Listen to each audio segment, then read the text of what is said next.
I'd gone over all the tutorials. We're as ready as we're gonna be. The year is 1997. And Squaresoft puts out their magnum opus.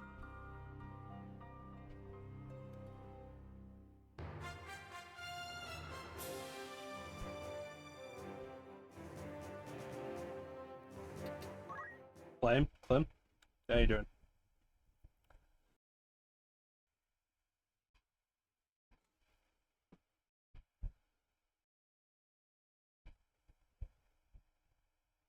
It's actually kind of interesting to consider, Clem, because like FF7, no, I have actually gone through all these.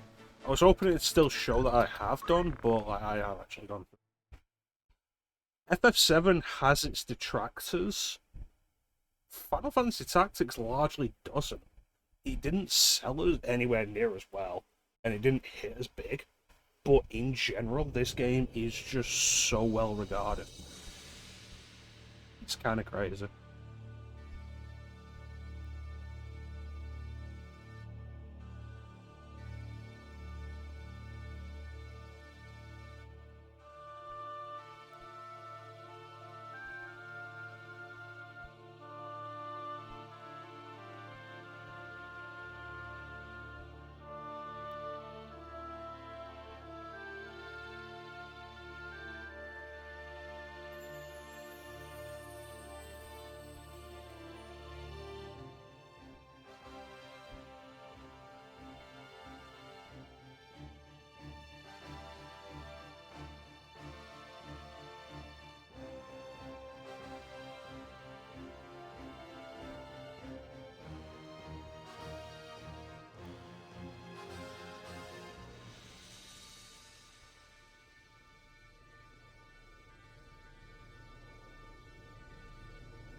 That was definitely worth seeing. Actually explain like what's going on with the game, what the background of the story is.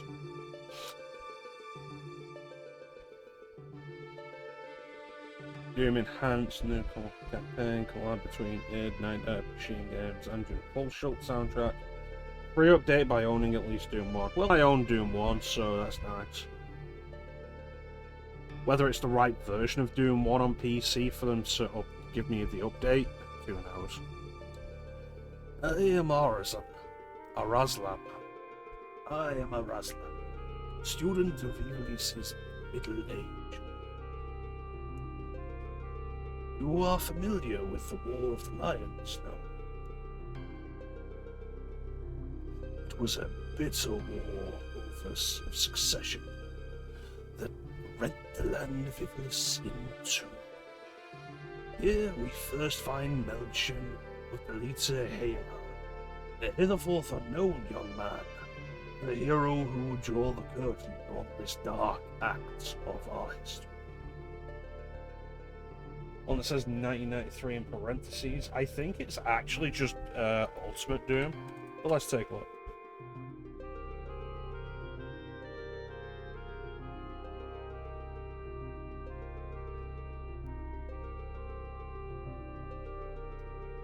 Doom and Doom 2? Not...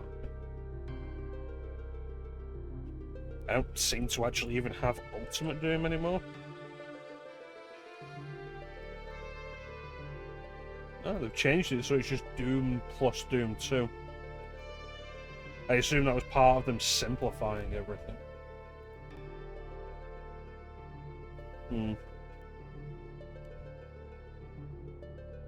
This is a heroism of great renown, a story familiar to all who dwell within our land. But what the eye sees is oftentimes a mere fragment of truth. there was another young man, the youngest of House Below. Beowulf? It's actually kind of hard to read this. Long famed for producing leaders of knights and men. There is no official record of the role he played on the history stage. However, according to the Durai papers, the existence of which became known to the public only this last year, they had long lain concealed in church archives. This forgotten young man is in fact the true hero. I mean, if you're going to put out like a definitive compilation release of Doom and Doom 2, keep it up to the standards of previous Night Dive releases like the Rise of the Triad Ludicrous Edition, which included everything and new stuff, then yeah, you'd put Doom in there. You put Ultimate Doom, Doom 2, Master Levels, No Rest for the Living, Plutonia, and TNT.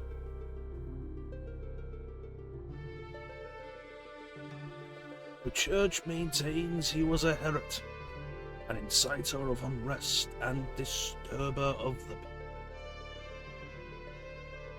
Which account is to be believed? Also added sigil, yeah. Yeah. Join me in my search to uncover the art. But before we begin, might I ask you to share with me your name and the date of your birth? Engine's boom compatible to accept mods. Well, I mean, these days it kind of has to be, doesn't it? Hey, Panda.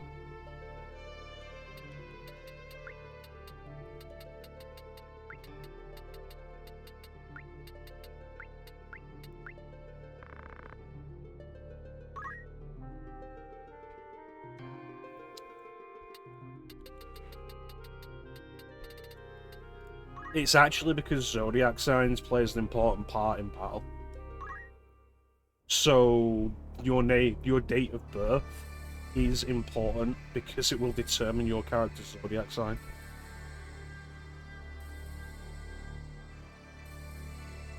But let's get started with what is supposedly... You're right, I do. What is supposedly one of Square's best releases ever. And see if we can finally get into it.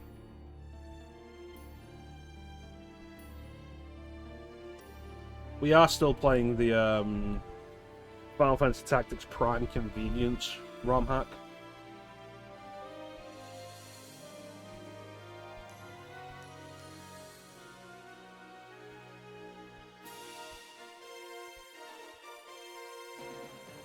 Hard.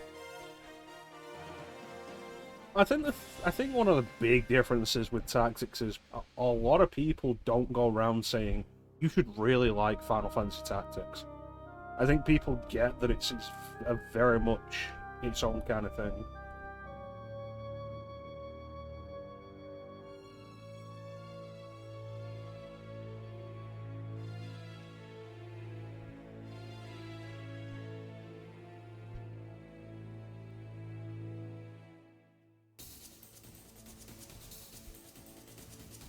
They completely redid all of these cutscenes for the PSP version. Like, these are CG cutscenes in PS1 style CG. The cutscenes in the PSP version are actually really nicely animated. In a very unique art style. They're really nice.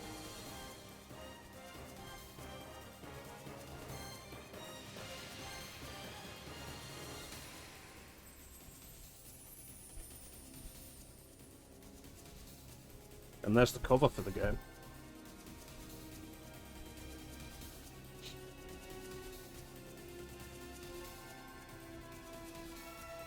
It's been interesting seeing this game getting a little more recognition in recent years, with some of the Final Fantasy spin-offs acknowledging its existence. Possibly because they've already acknowledged the hell out of the main series.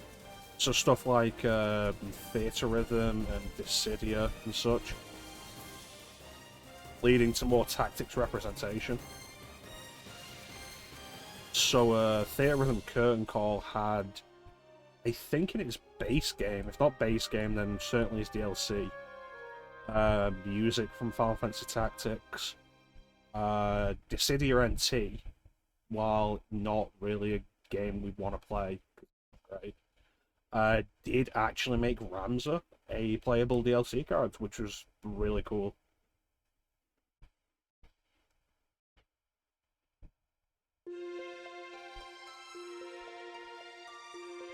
And the hope is after Final Fantasy, after Tactics Ogre got a remastered, that we're gonna get this again soon.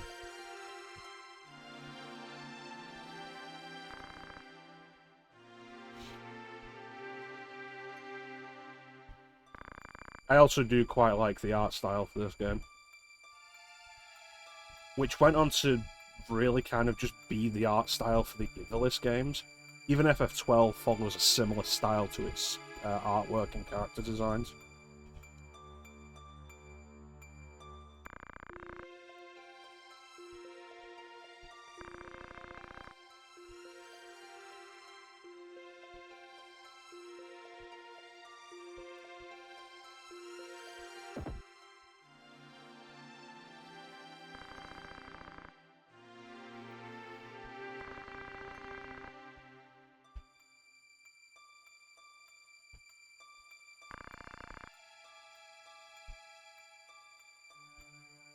So one of the things that the Final Fantasy Tactics Prime the Final Fantasy Tactics Prime ROM hack does is transplants most of the PSP script into this version, which is nice. The PSP script was, I think, completely rewritten and sounds more Shakespearean.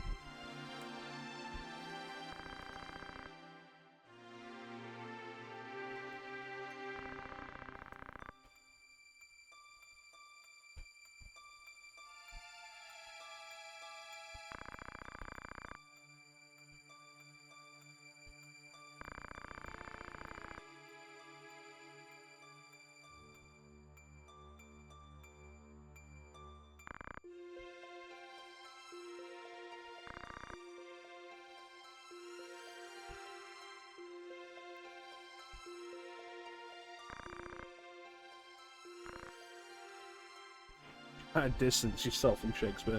Well, it's not Shakespeare, it's written in a style somewhat more flowery than regular English. The FF6 was the literary word.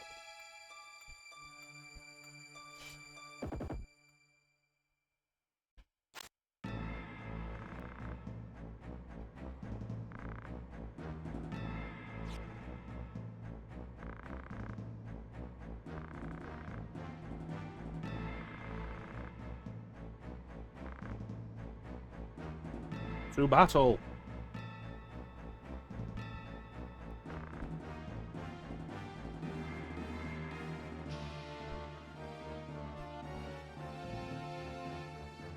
There's an idea in the design of the battlefields of this game that they're kind of like little dioramas, and I really like the idea.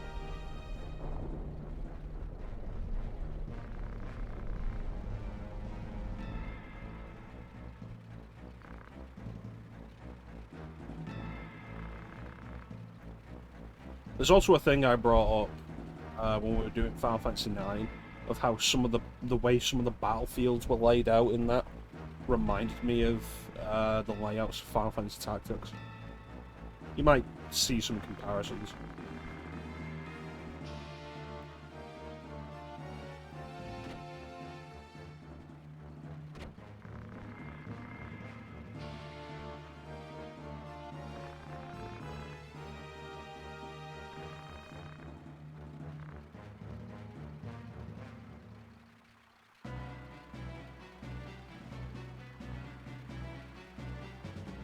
Defeat all enemies.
Throw a rock at you.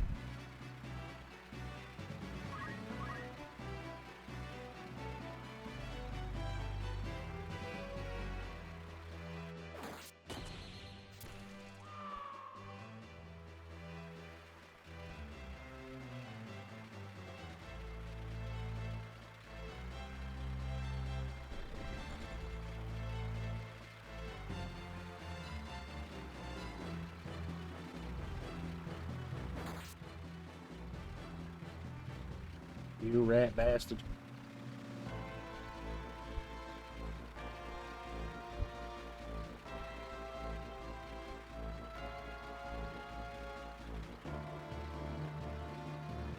Uh-oh.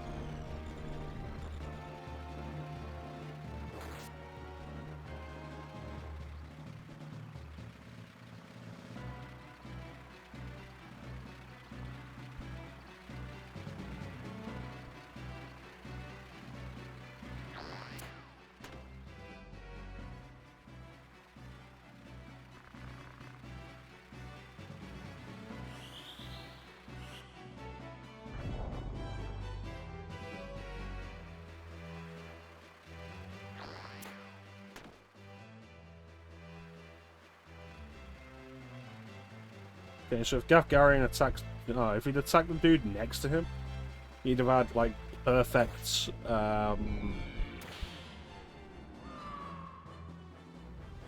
initiative, I guess, because the guy's back's to him.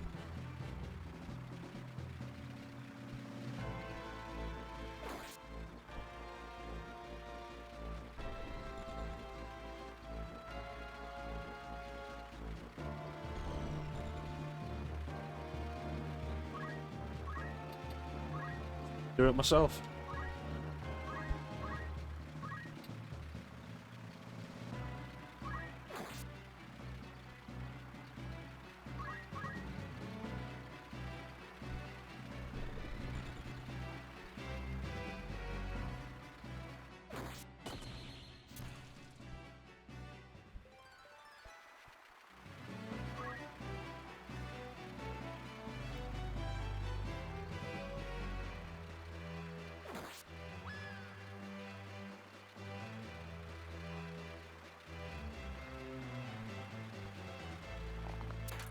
I do genuinely really like the way the Tactics series looks.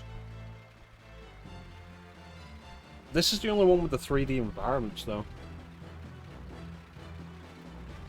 With there being only 3 Tactics games, and the other 2 being developed for handhelds, this is the only one with the full 3D environments.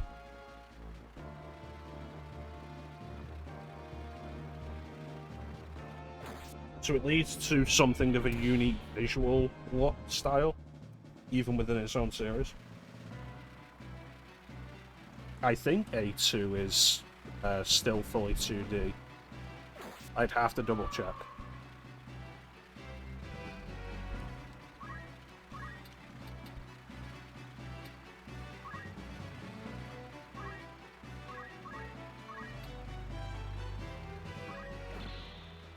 Motherfucker.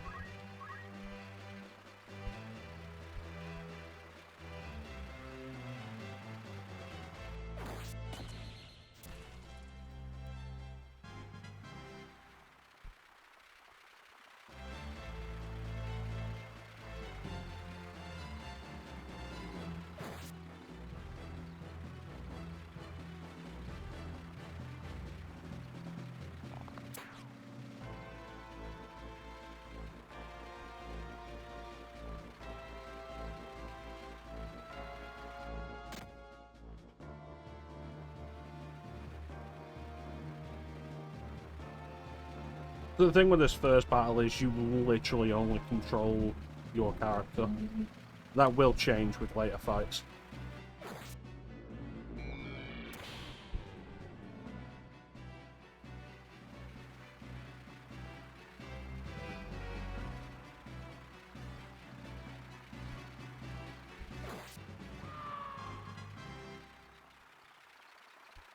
I think it'd be a good opportunity to teach you how to play the game. But they don't use it for that. I get, jeez.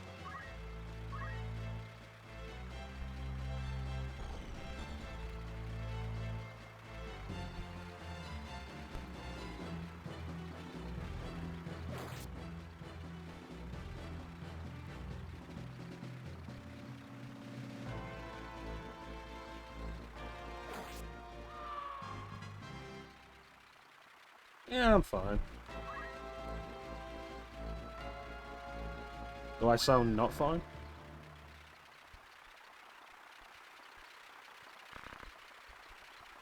Someone must have snuck into the church while we were occupied.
And thus the prologue.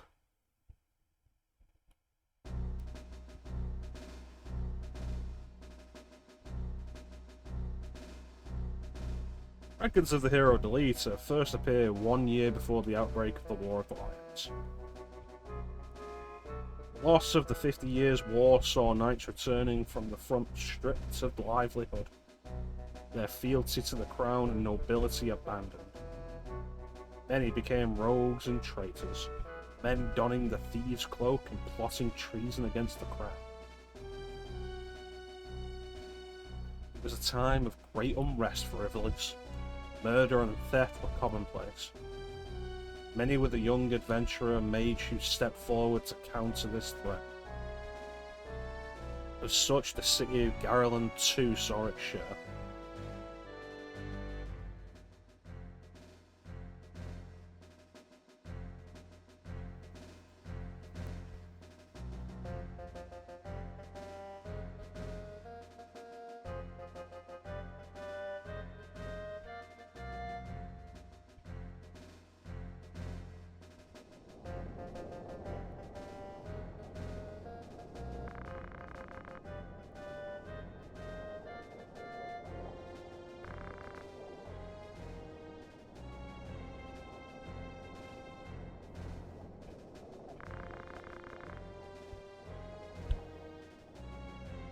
What do you make of this Delita?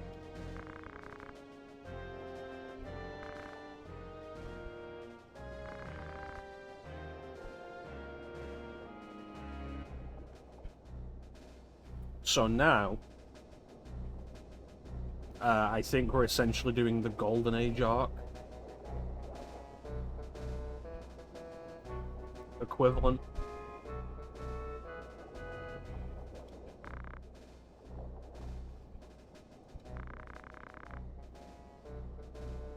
The Marquis Elm d'Or de Lim.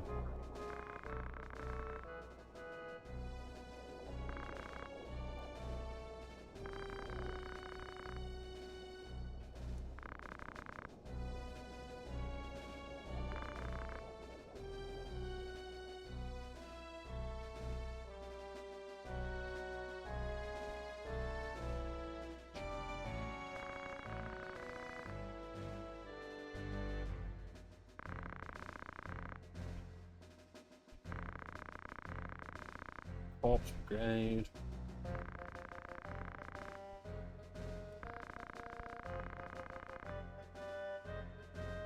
Joined by large royal guard.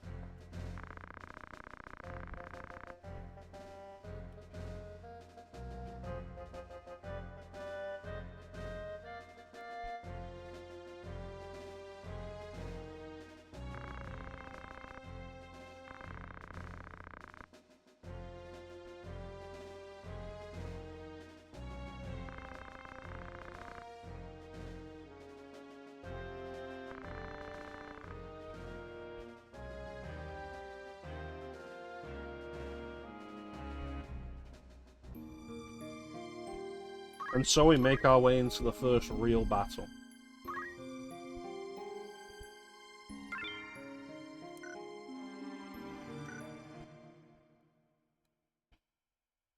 I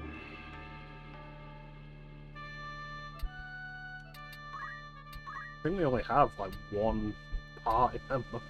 Oh no, we have another one.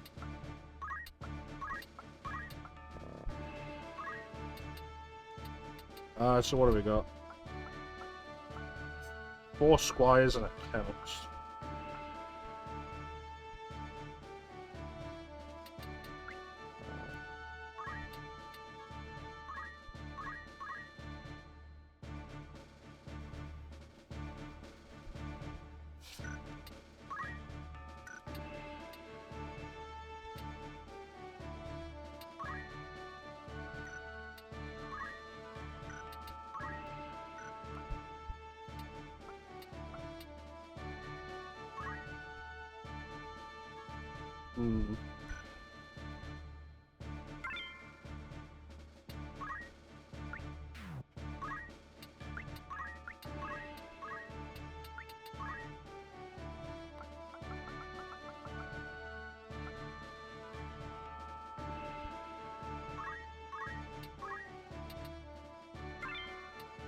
Alright, let's go, I guess.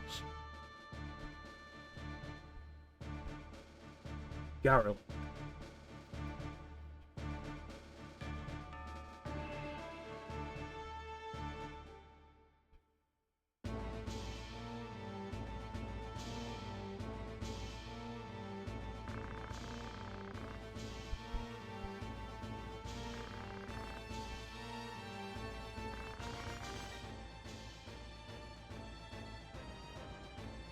So a big part of the reason why I've been interested in doing Final Fantasy Tactics is because the storyline is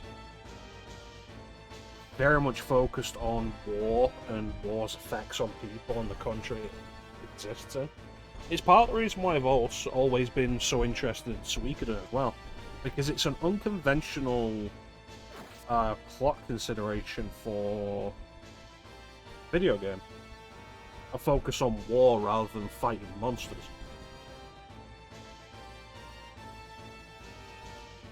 Is Ridley here? Not yet.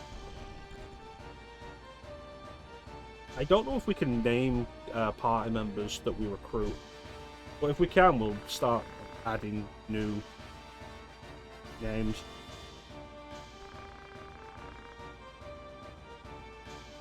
Beowulfs.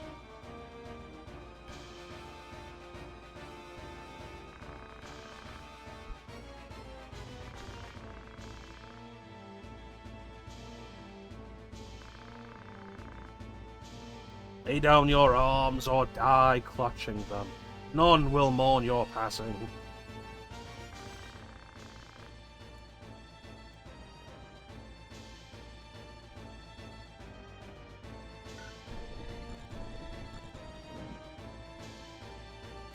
What do we got?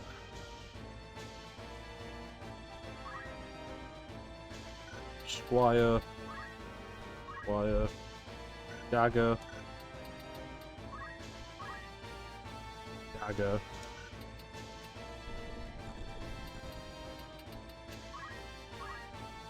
Broadsword.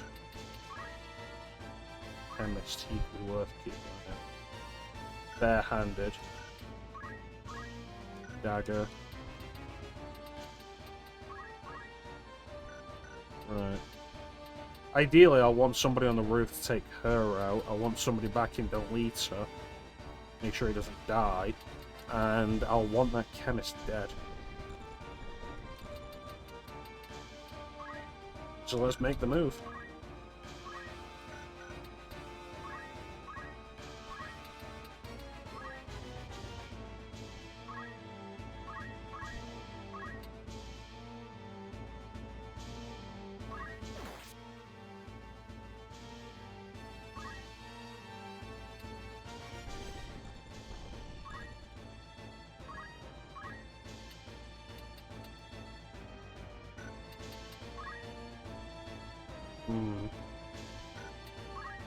He's my chemist.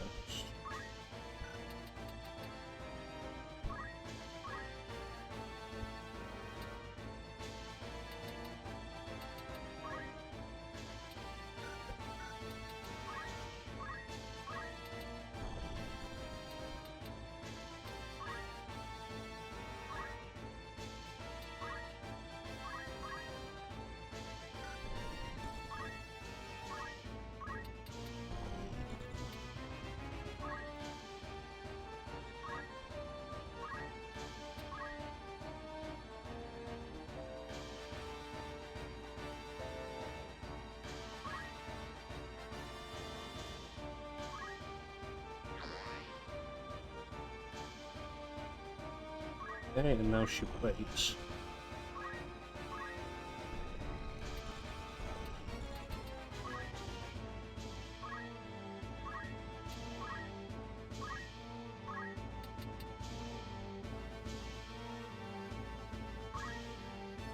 Give deleter a potion.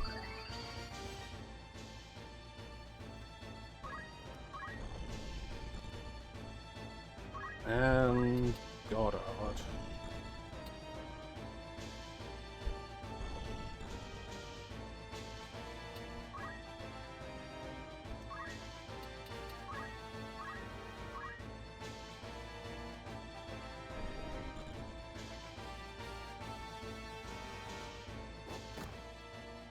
Really, deleter?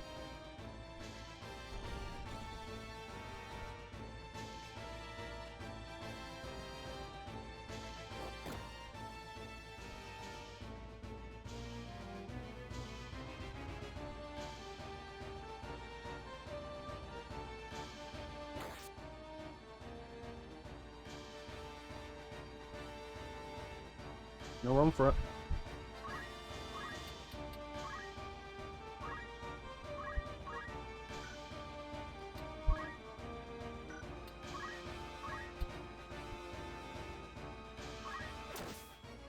Nice.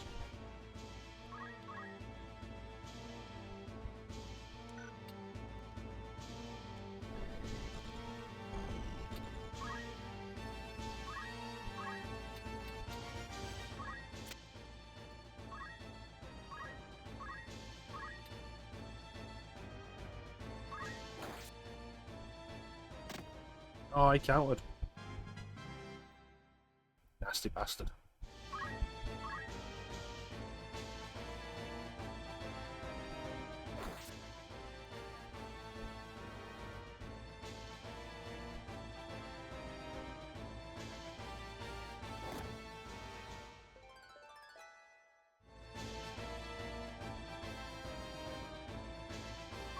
Well, I hope you enjoyed that. Killing it, isn't it?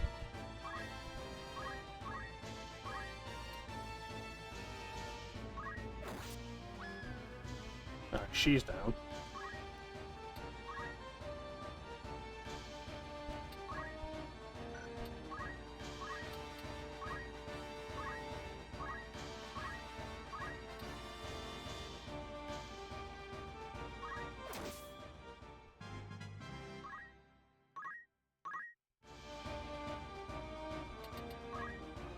Got a dagger so he can do reasonable damage.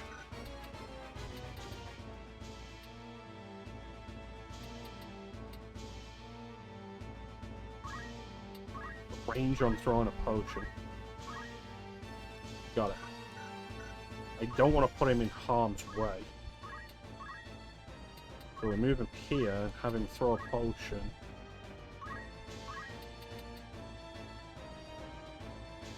because he is in the line of fire for 3 characters. And I'd rather not lose anybody yet. It's only the first real battle.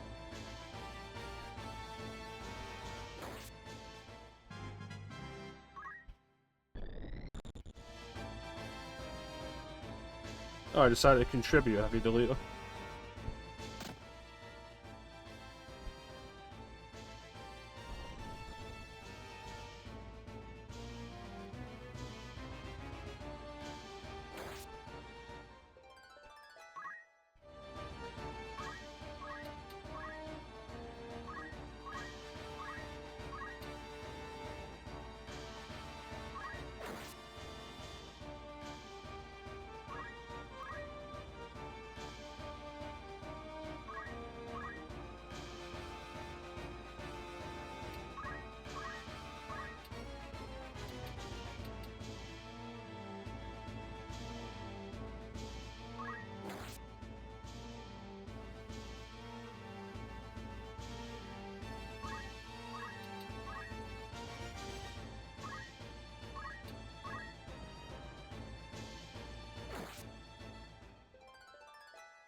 I want to get a potion on Sanch pretty soon.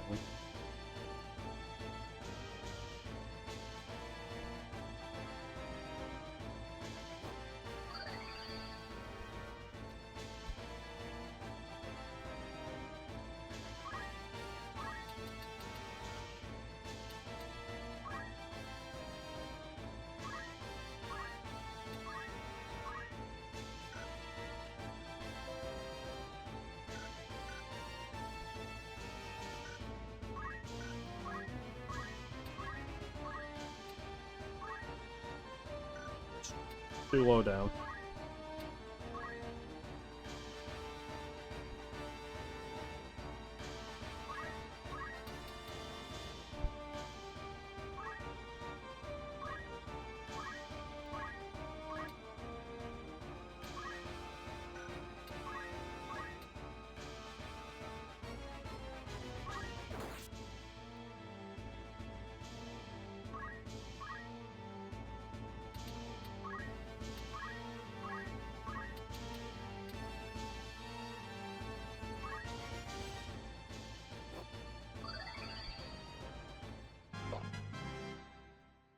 I forgot that if characters are in the way, they will absolutely block that. That was something they brought up in the tutorials, and now I think Sanch is going to go down.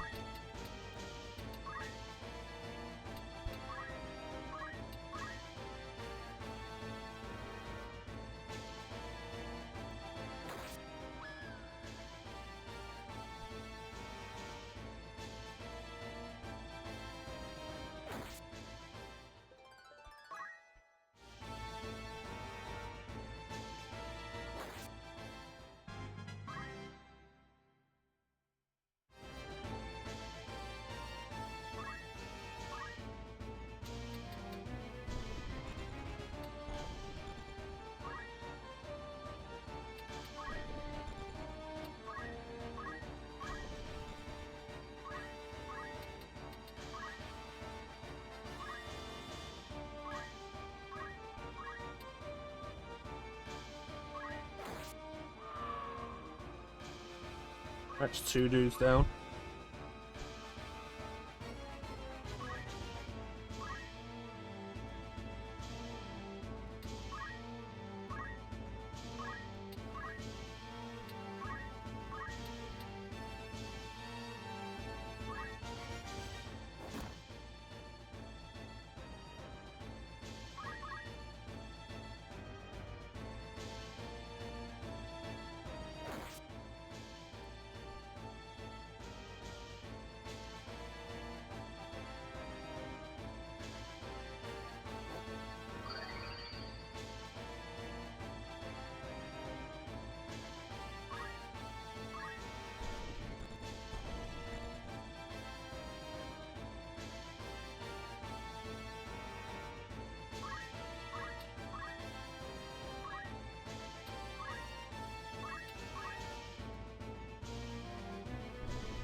Not interested in you. I want that chemist down.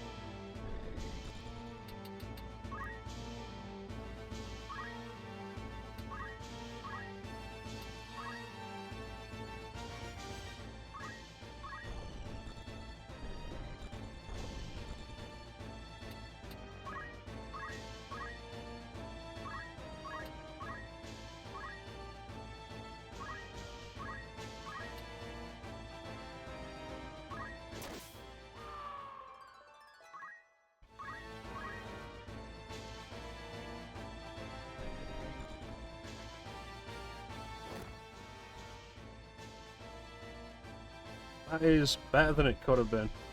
The numbers that are above their heads represent how many turns you have to revive them. So he could throw a potion at this guy and get him right back up.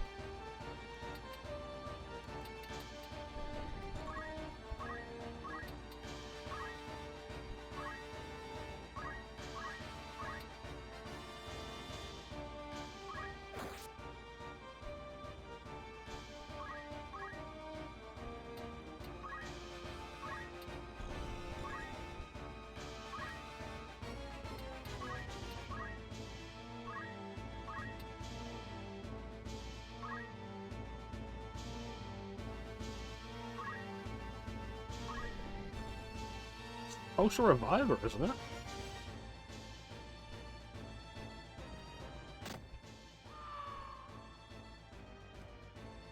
Was under the impression that... Oh, it's critical, not down. Shit.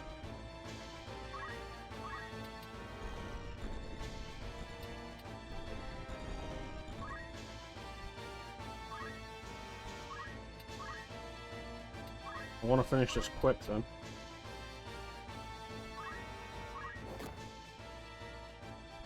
Okay, gotta remember I can't throw things through people. Very important that I remember that.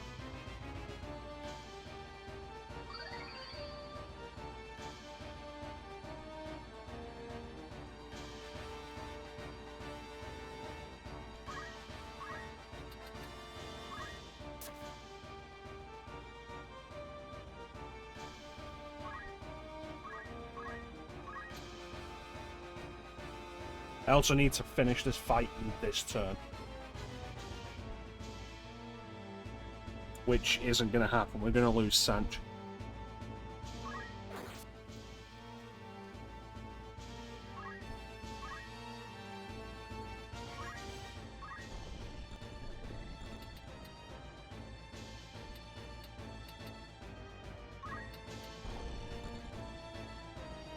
Yeah, there's permadeath.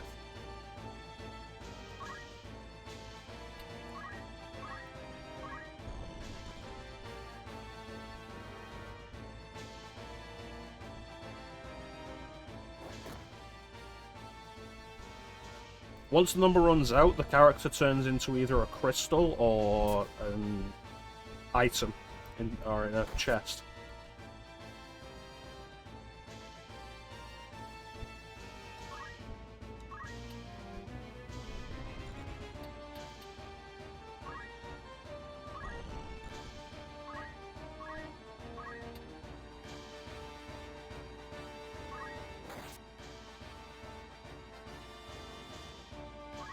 And we're not going to finish this fight quick enough to save Sanch.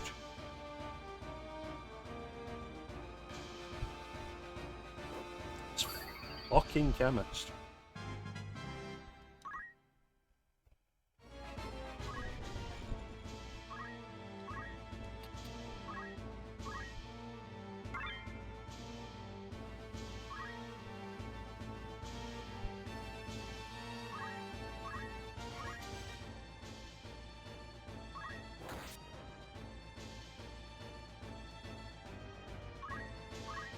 So Sanch is permanently gone. She won't appear in any future battles.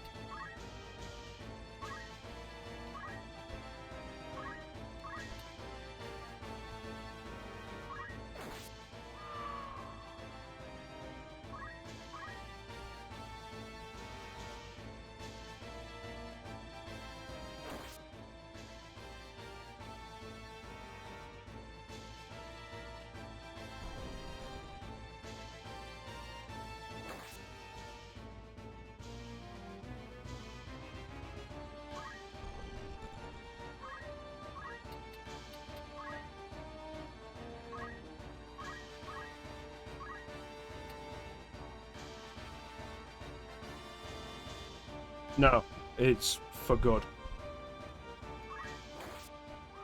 Permanently gone, she will not appear in future battles.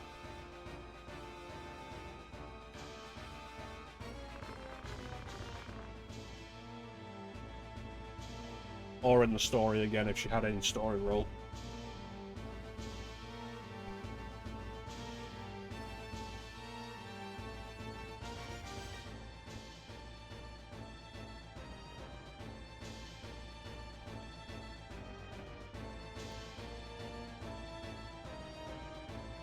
For a tactical game, I understand the point of it.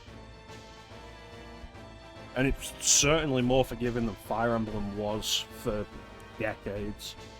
Because Fire Emblem was all like, character goes down, that's it, they're dead, they're gone. This gives you at least a chance to bring them back.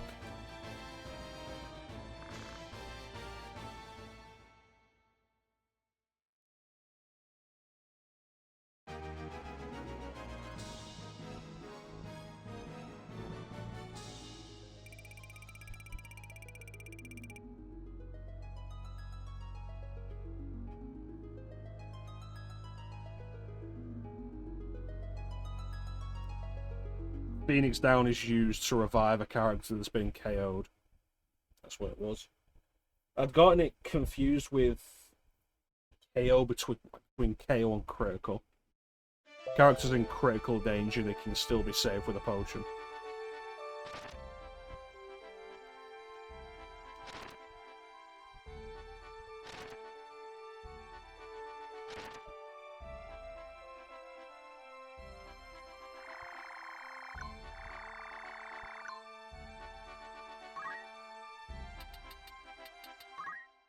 Now we're gonna need to fill up space.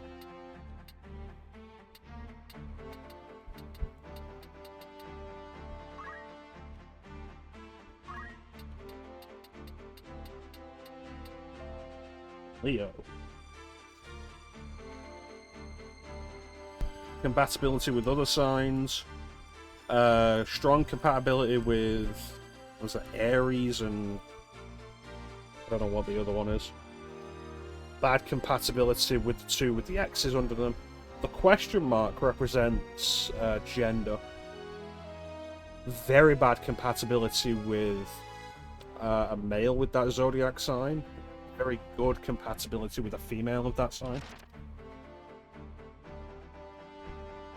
Oh, there you go, it just says it there. And what the compatibility means is good compatibility allows you to do more damage, and it makes damage better and magic more effective on that character. So that is like black magic, healing magic, any magic.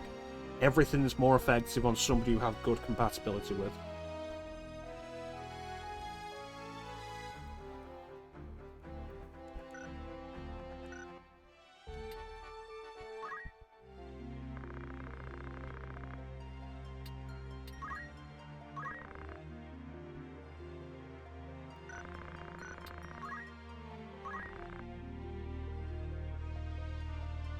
A knight apprentice at the Royal Military Academy at Garland, Housebelly. Beowulf has long been a respected military family and for generations produced commanders of Northern Order of the Northern Sky. Born to a different mother than his two elder brothers, Chrono, the Great House's youngest son, harbours feelings of inferiority to his true-born siblings.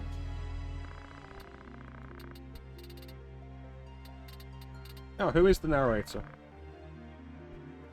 A modern-day scholar of medieval Iblisian history, Araslam is also well known as an archaeologist and theologian, and many recall the controversies sparked by his interpretation of the Dry Papers. He's penned such classic works as The Enigmatic War of the Lions, The True Saint Majora, and The Dry Papers 400 Years of Truth. Who's a Jorah?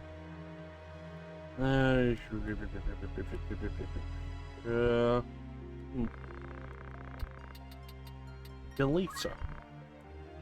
Chrono's childhood friend and knight apprentice at the Royal Military Academy at Garland, born to a farming family in the demesne of House Beowulf. Deleter and his sister were taken in by the late Lord Barbineth after losing both parents to the Black Death. Despite his low birth, he was allowed into the academy at Lord Barbineth's request. That's enough of that.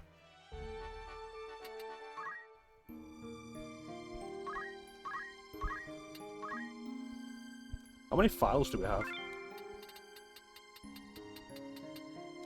Standard 50. Right.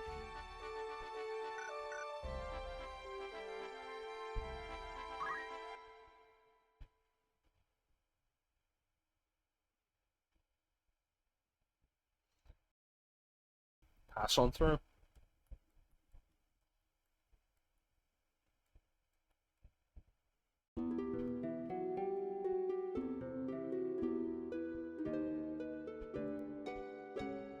Barbineth Beowulf, a great hero in his own right, who had attained the distinguished title of Knight Gallant, approaches the hour of his death. The waning days of the 50 Years' War.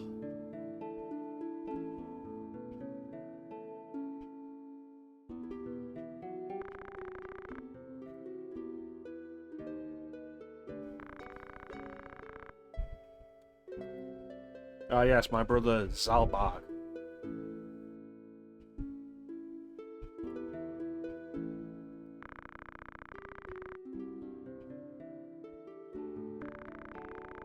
And my other brother, Ice Dog.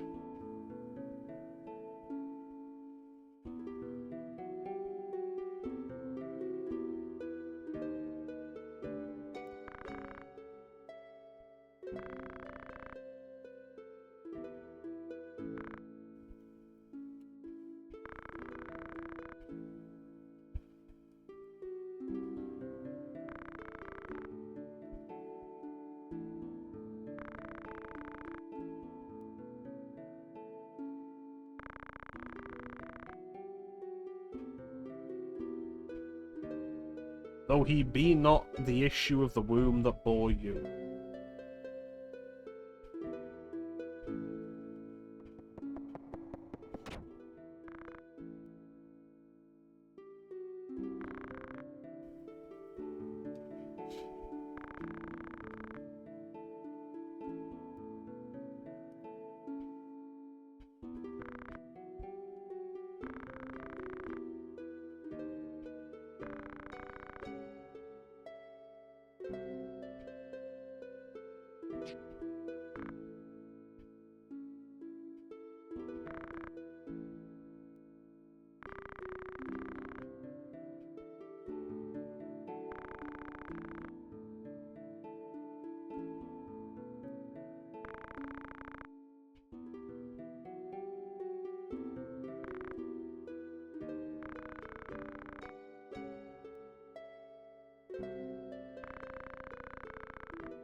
And as the sun sets on Lord Beowulf, so too does the light fade from his eyes.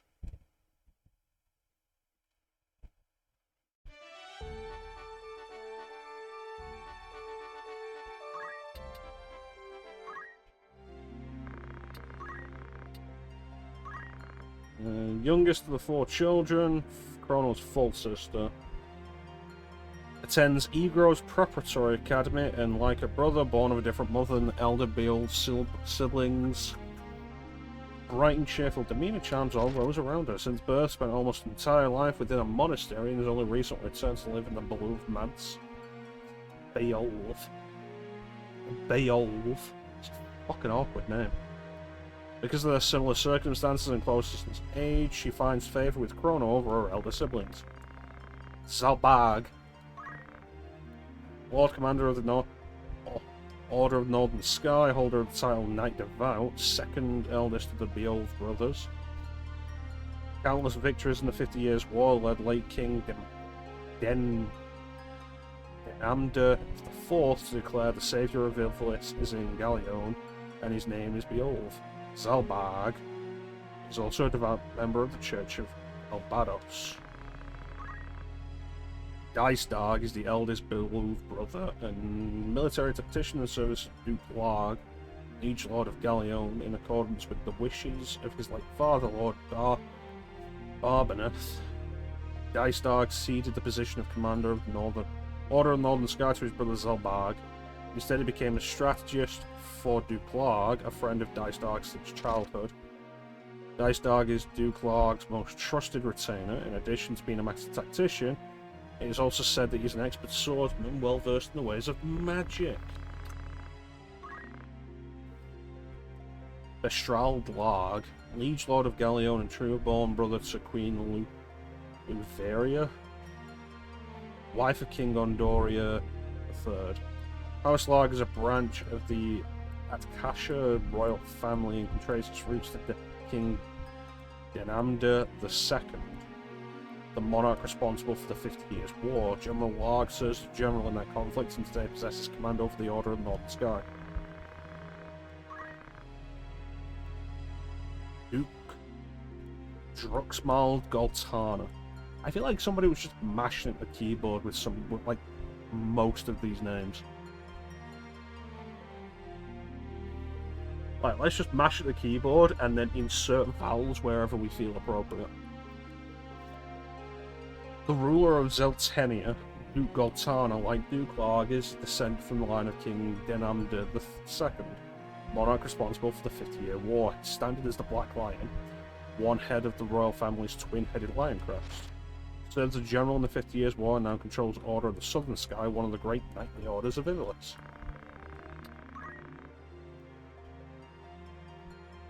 Luveria Atkasha, wife of King Gondoria III of Ivalice and true-born sister of Duke Larg. Luveria became queen at 20 years of age and gave birth to 3 sons. Her first 2 children died shortly after birth, leaving the infant Prince Orinus as the only heir to the throne. The king's ill health has left him distant from affairs of state, making the queen the de facto ruler of Ivalice. Orinus Atkasha, currently 1 year old. Third son born to King Gondoria III and Queen Luveria, as their first 2 children died shortly after birth. Prince Orinus is heir to the throne of Ivalice. Few among citizens retain their faith in the current king, who rarely participates in matters of government, citing ill health. Most realize that the regent who governs in his place has the true power. Gondoria Atkasha III, 35. I was expecting him to be in his 50s. It's like, oh, how old's the Queen? 27. The King's probably in his 50s then. But no, they're actually a reasonably close age together. 18th monarch in the Atkasha line, Ondarian III was crowned king after Denamda IV's death from illness in the final days of the 50 Years' War. In stark contrast to his predecessor who had led his own troops to battle, King Gondoria III has been sickly all his life. In fact, historians point to Gondoria III's poor leadership as one of the main factors in Ivalice's defeat. Marquis Messam Elmdor, Liege Lord of Limbury, Marquis Elmdor battled fiercely against the Ondorian Ordalian army when it invaded Ivalice in the latter days of the 50 Years' War. Hailed by friends as the Silver Prince for his bright metallic armour and long silver hair, He was feared by foes as the Silver Demon. He's a devout member of the Church of Galbaros and an ordained Inquisitor. Jura Galbaros, born in the Wesleyan city of Venia 12 centuries ago, raised in Milados, he preached openly about the coming of paradise. This infuriated Galbadia. This infuriated Faris priests, and the Holy Uridan Empire hanged him as a traitor. When Malonde, the center of Faris teachings, then sank into the sea, Ajura's disciples then began to preach of his divinity, eventually forming the Church of Clabados.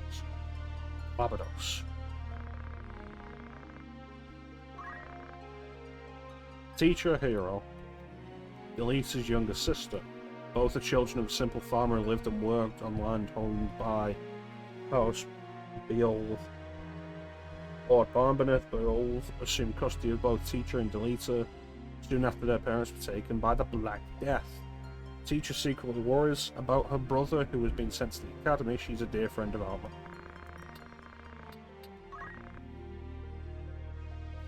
Former Lord Commander of the Order of the Northern Sky, Lord Barmana, was hailed as Knight Gallant, the highest rank in all of knighthood.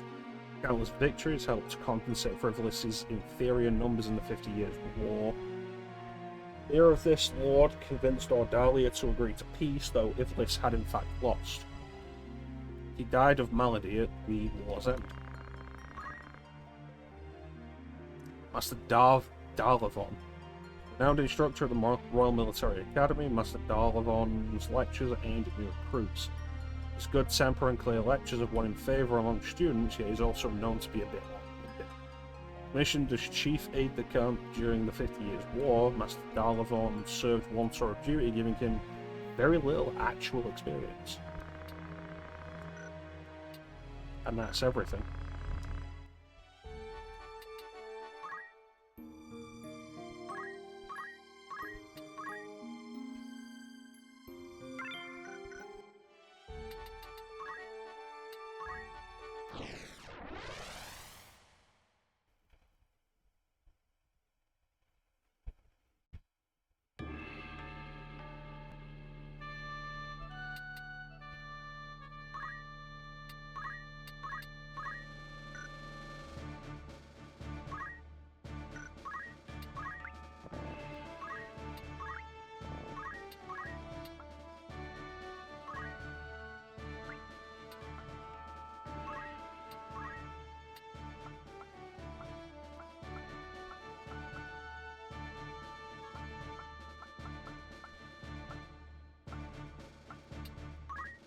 And another cast.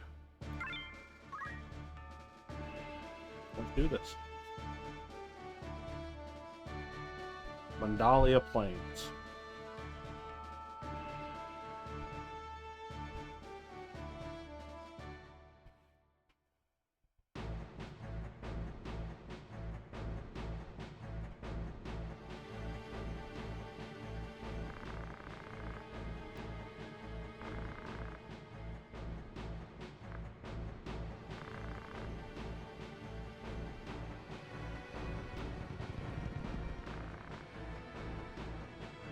What ho, brigands!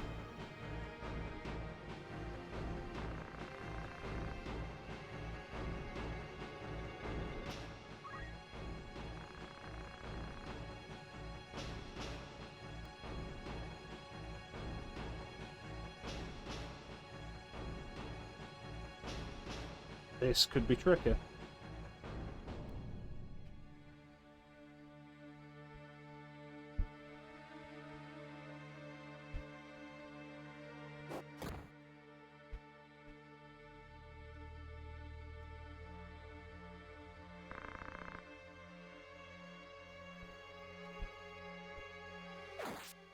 Oh, you have a weapon.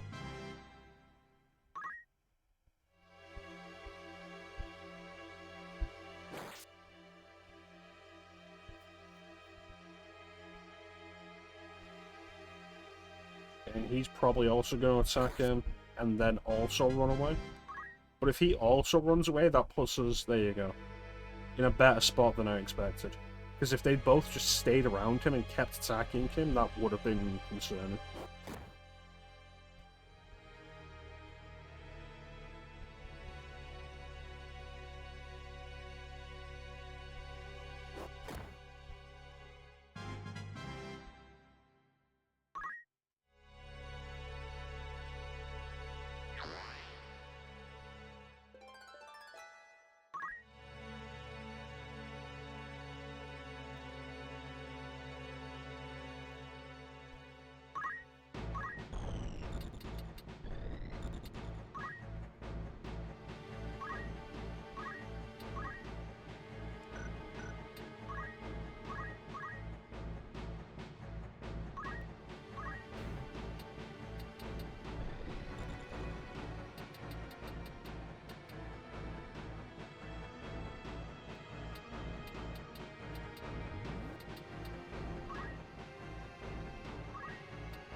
Not much else to do but wait. But fortunately, waiting also means that the time to our next movement is lesser.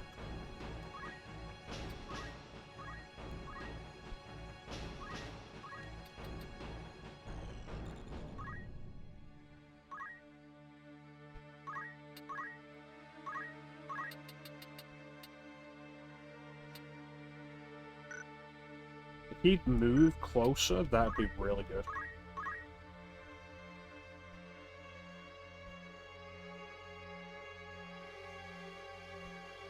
Nope, of course he won't.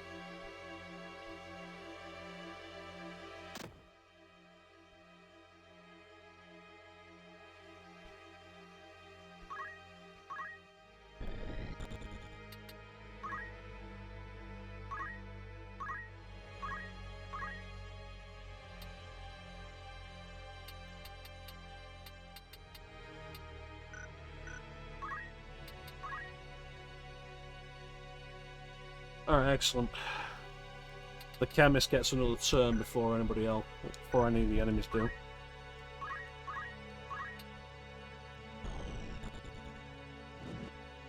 There we go, that's a better view.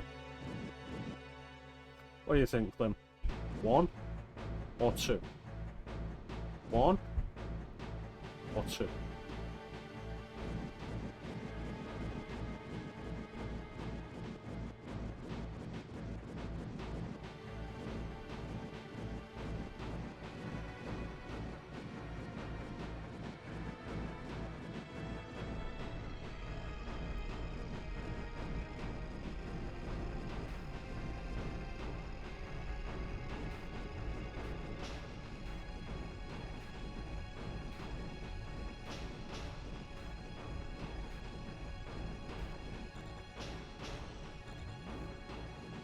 Number 2.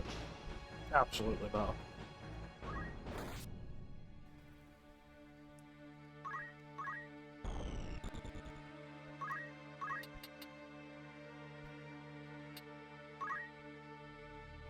Okay, what do you got? Nothing? Alright. Guess you're waiting.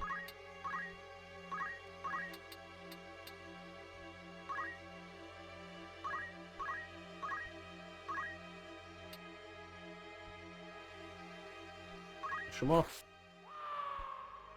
Nice.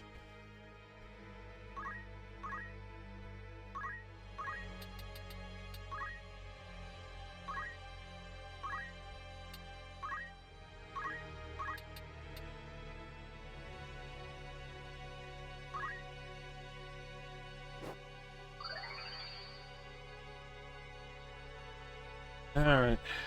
We've saved Homelander. No, seriously, look at this guy. He looks like Homelander without a cape.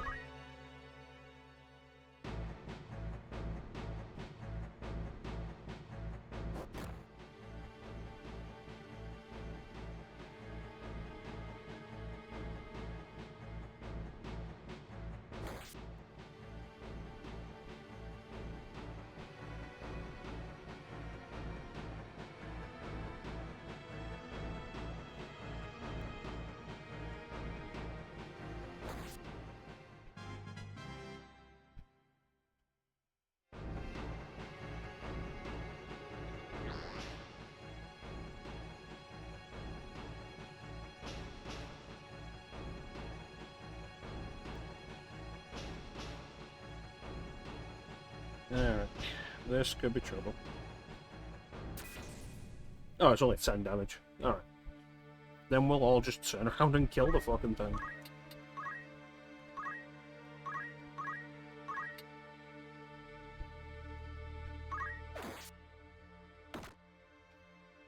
It has counterattacks.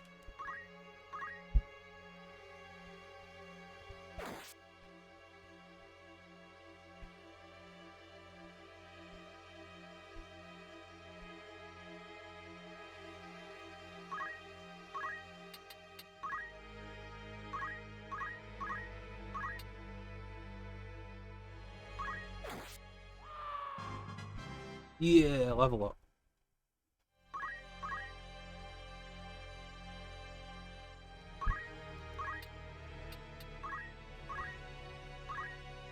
We all focus on this enemy, we should be able to take it down before it gets another move.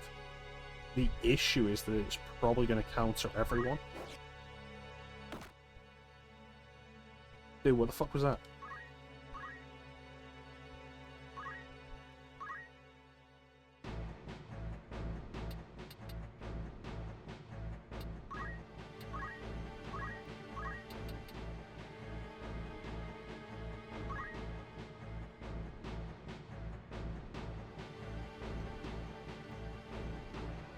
Okay, terrain was in the way, so this is just a learning experience on what we can actually use potions through.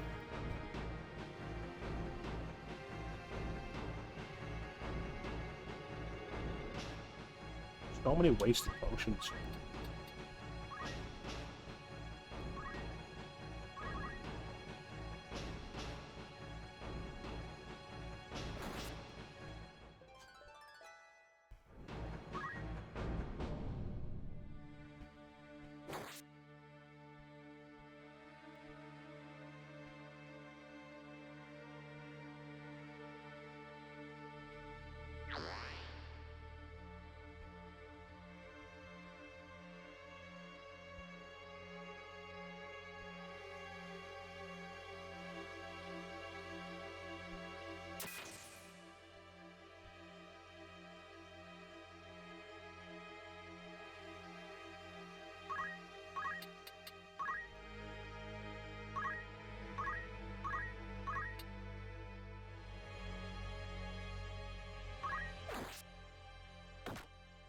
Shouldn't be able to counter back attacks like that.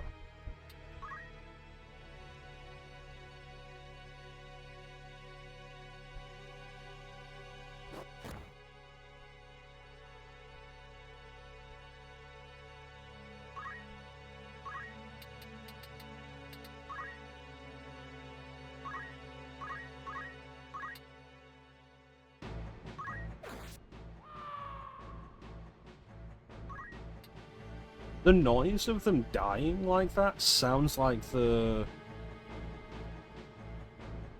sound that soldiers would make in Terminator 2, the arcade game, if you shot them, like the resistance soldiers.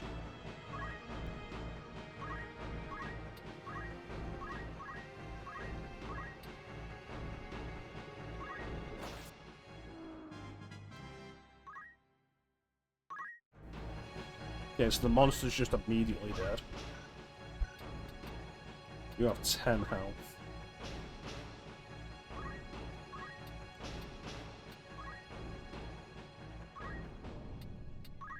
How many potions do I have? I have no more potions. I want to use a high potion on you.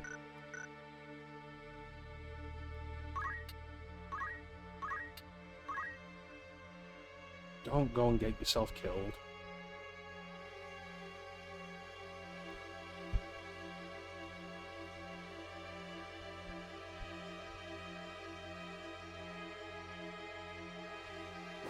It's over, random bad guy. I have the high ground.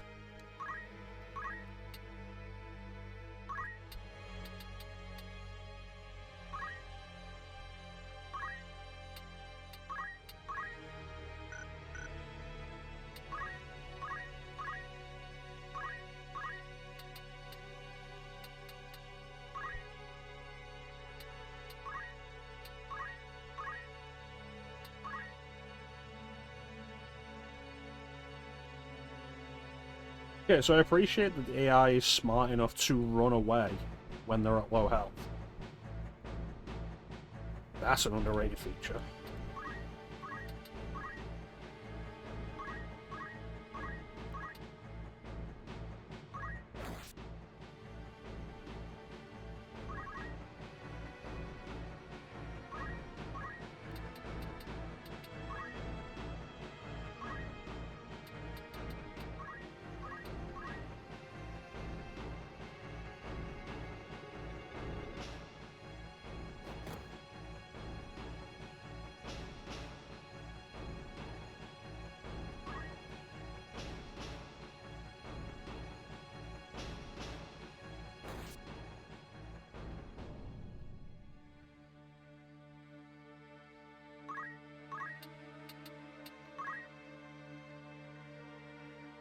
And with 5 HP, I'm not risking that.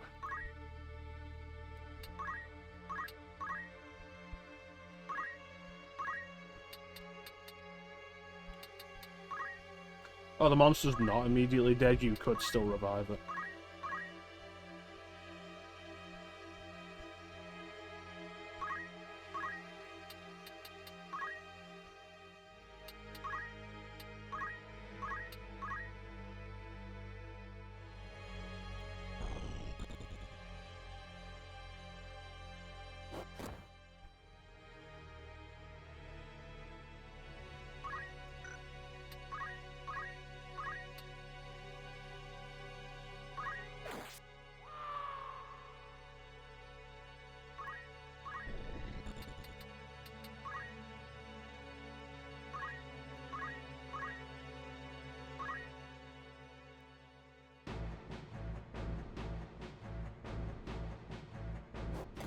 Keeps making a move.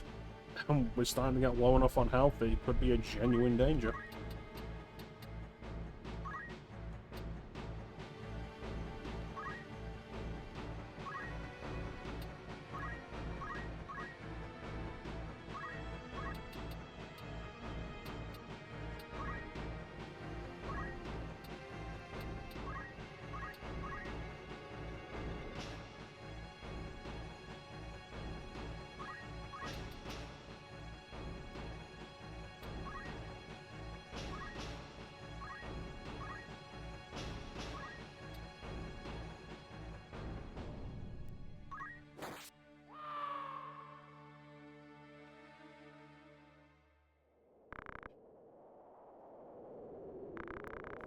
Well, we defeated the brigands and saved the guy.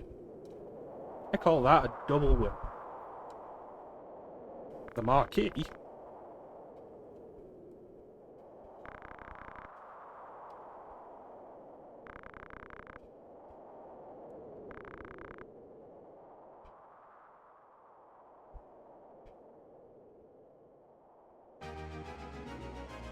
This battle is complete. Nobody died this time.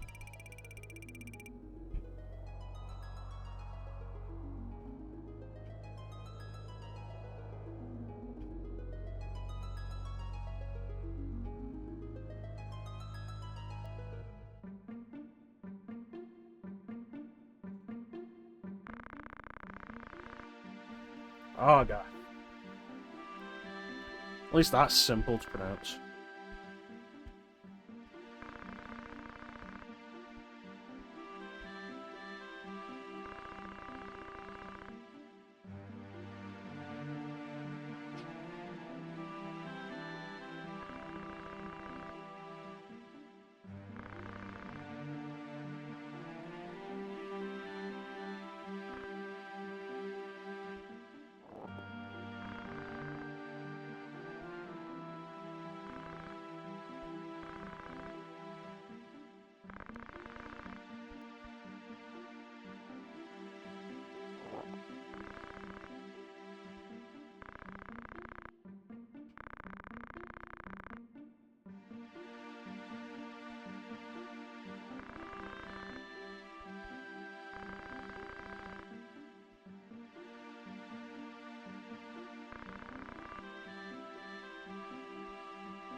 a troubling situation.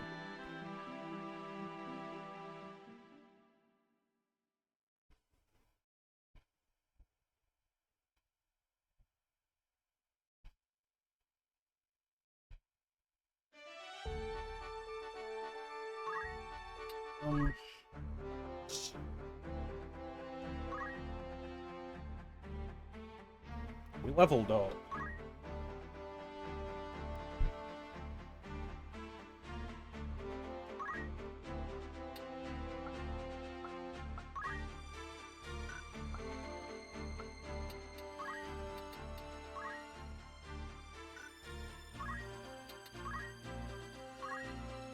So I would like counter-tackle just as a matter of principle.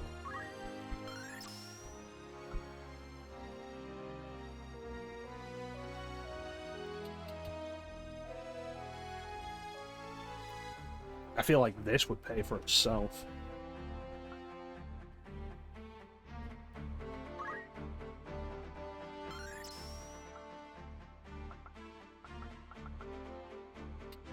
Stone wouldn't be a bad idea.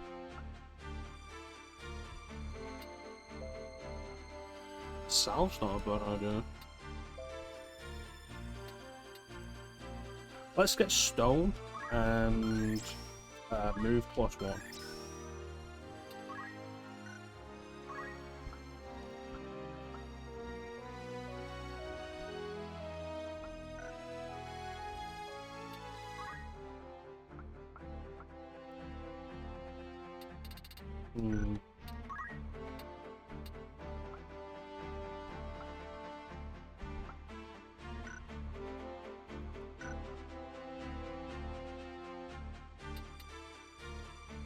No, Clem's. Job point. Job point boost.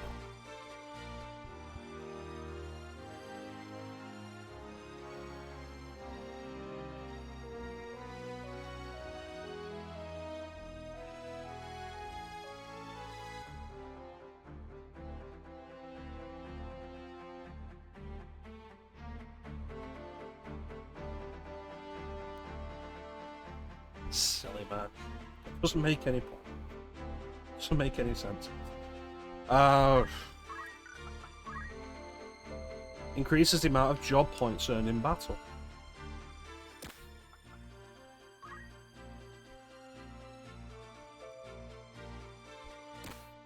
Have that. I will absolutely have counter tackle and move +1. And thus we start to see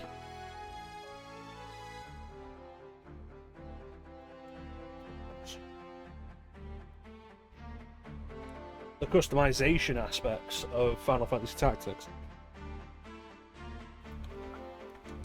These top two here should be familiar to you, Clem, because it's very much the same idea as Final Fantasy V. The top one is a job ability tied to the job we currently have that we can't remove. It comes with the job. The second one is an ability taken from one of the other jobs we have that we just don't have equipped right now.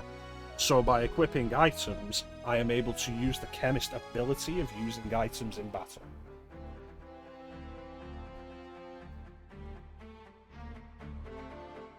Honestly, based on your love of Final Fantasy V, I think if you could get into the tactics gameplay of this, you might actually really enjoy it.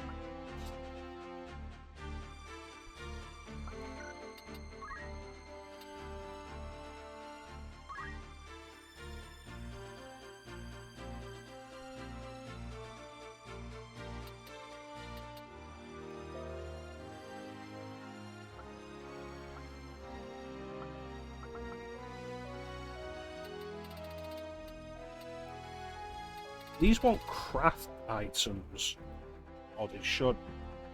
This should just give me the ability to use the items. But at that point, what use is use items as an ability?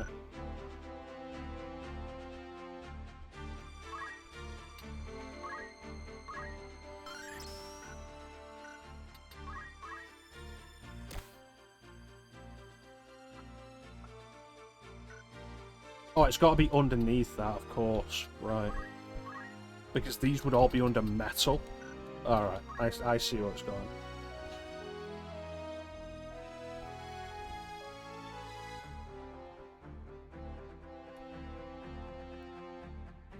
Not entirely true in this. I do know there are battles you can just participate in that aren't for progressing the story, that are just for grinding.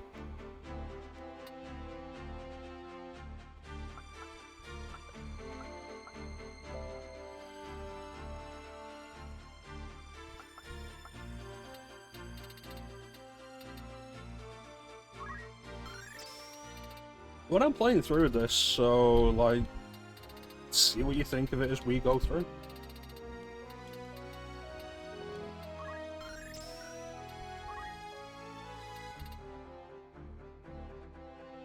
I don't currently have any of these rend abilities.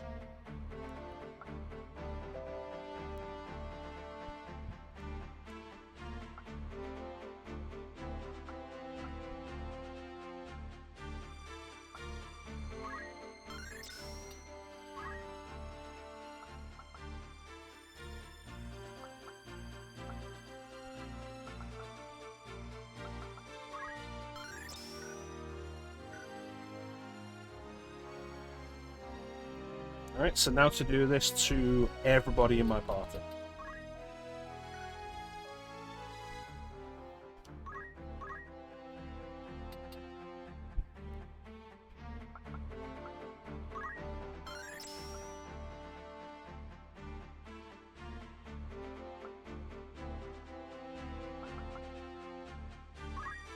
Having more of these dudes with stone is just not going to be a bad idea.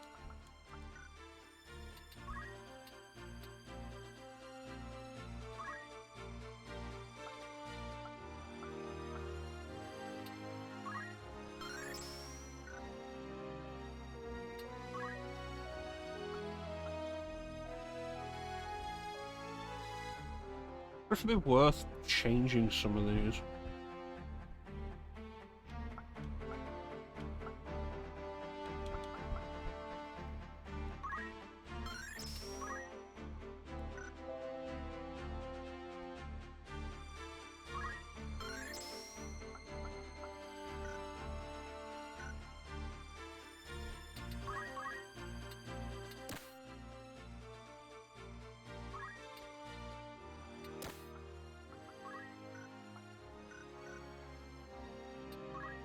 If we change his job to one of these, archer perhaps, but we would need to equip him with a bow. Do we have any bows? We do not.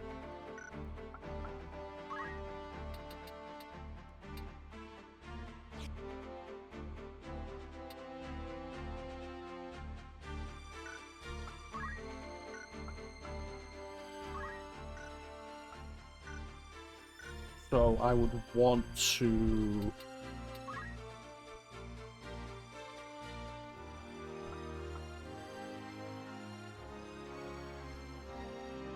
I'd want to see about buying new equipment.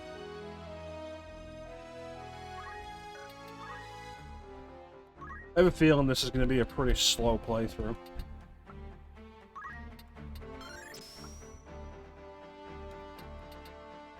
But that it may well be a pretty engaging one for me. For you guys, I don't know, but for me, it could be.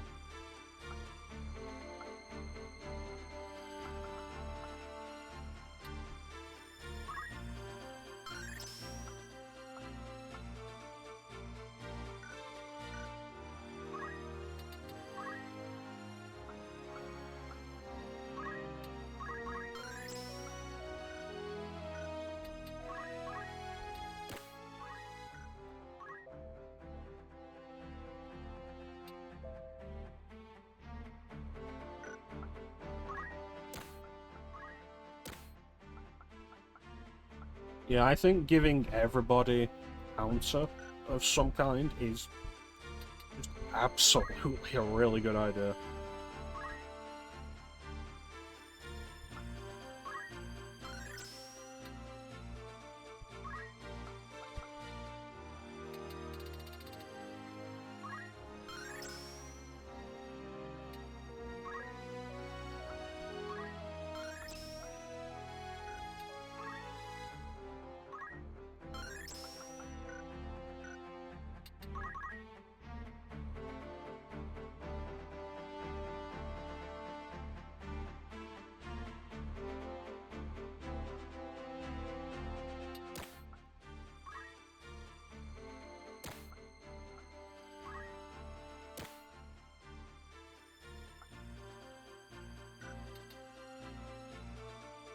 quest. We've not used this character, so she has no job abilities. So the question I have right now that the tutorial didn't answer, I don't think, is how are job points distributed? Because my thought would have been, like, we've got Antoinette here, and she's a chemist. So presumably in that last battle she would have only gained chemist job points. But if we look here, she's got so little chemist job points and more job points elsewhere. So are we getting job points for everything as we do stuff, or is it like everything at a reduced rate? Like what?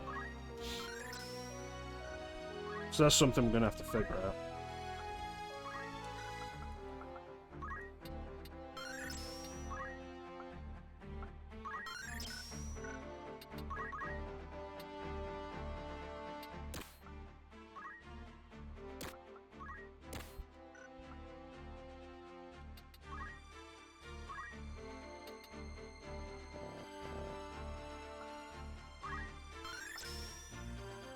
Even though Deleter is a guest character, I can have him learn stuff.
I think equip shields is generally a good one to have. In any real sense. Once we have some shields. Because as far as like the equipment goes,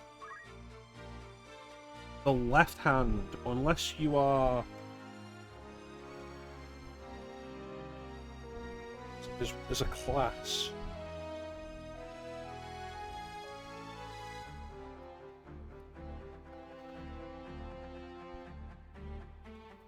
One of the classes has the ability to wield a weapon with two hands. Like a single hand weapon with two hands. Which increases the damage of it. And then there's the ninja, who can wield one weapon in each hand, dual wield. But unless you're one of those, or you have a class that uses a two-handed weapon, like a bow, a longbow, then you aren't going to have anything in your left hand, so you might as well have a quick shield.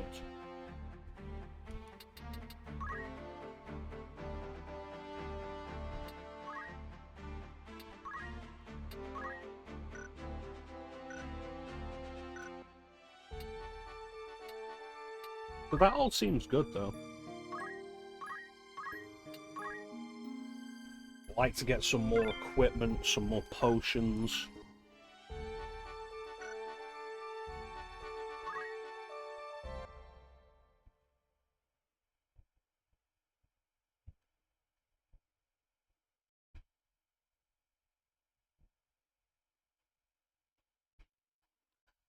I feel like this kind of game is exactly why I started streaming in the first place.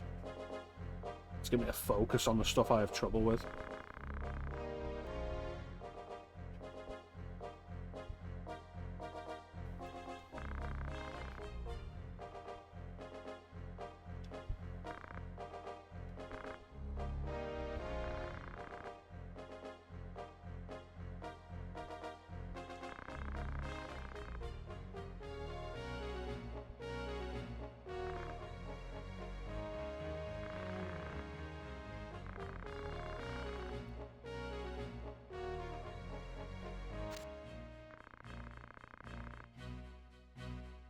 Lend me 100 men.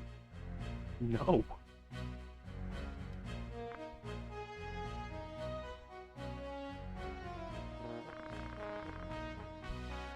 I was like, cool, who are you? Oh, I'm a knight's apprentice. And you don't get 100 men.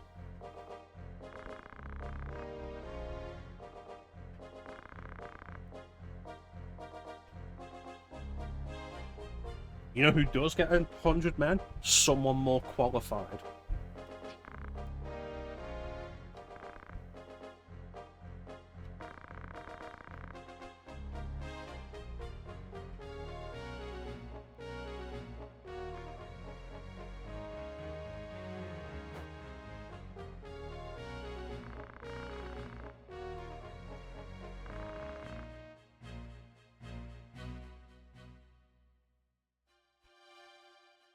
Oh, that sounds kind of tedious, brother.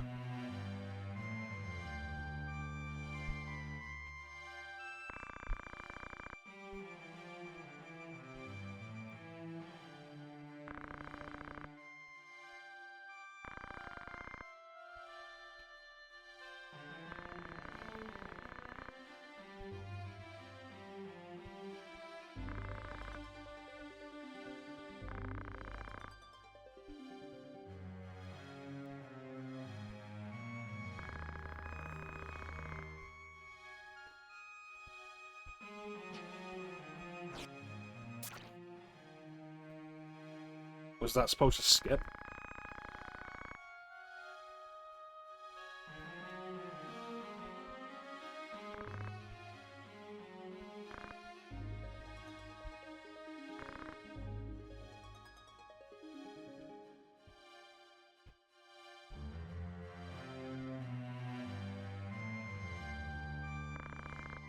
Is it common practice for the ladies to be jumping across water like this?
I mean, sooner or later, even the righteous have need of coin. Or the self-righteous. Stomachs don't fill themselves.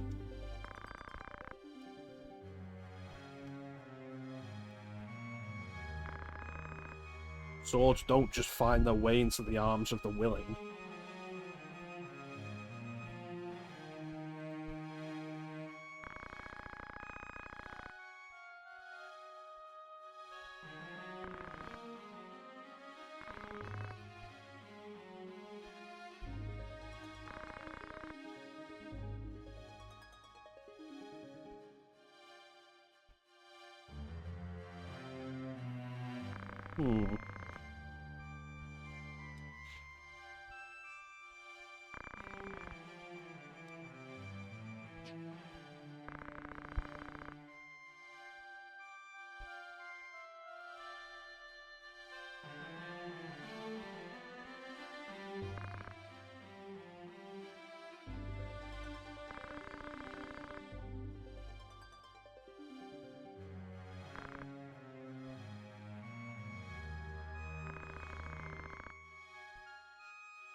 Ill wind blows.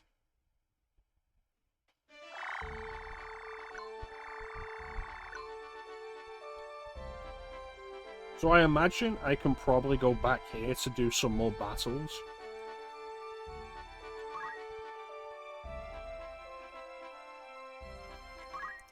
What be there at the tavern?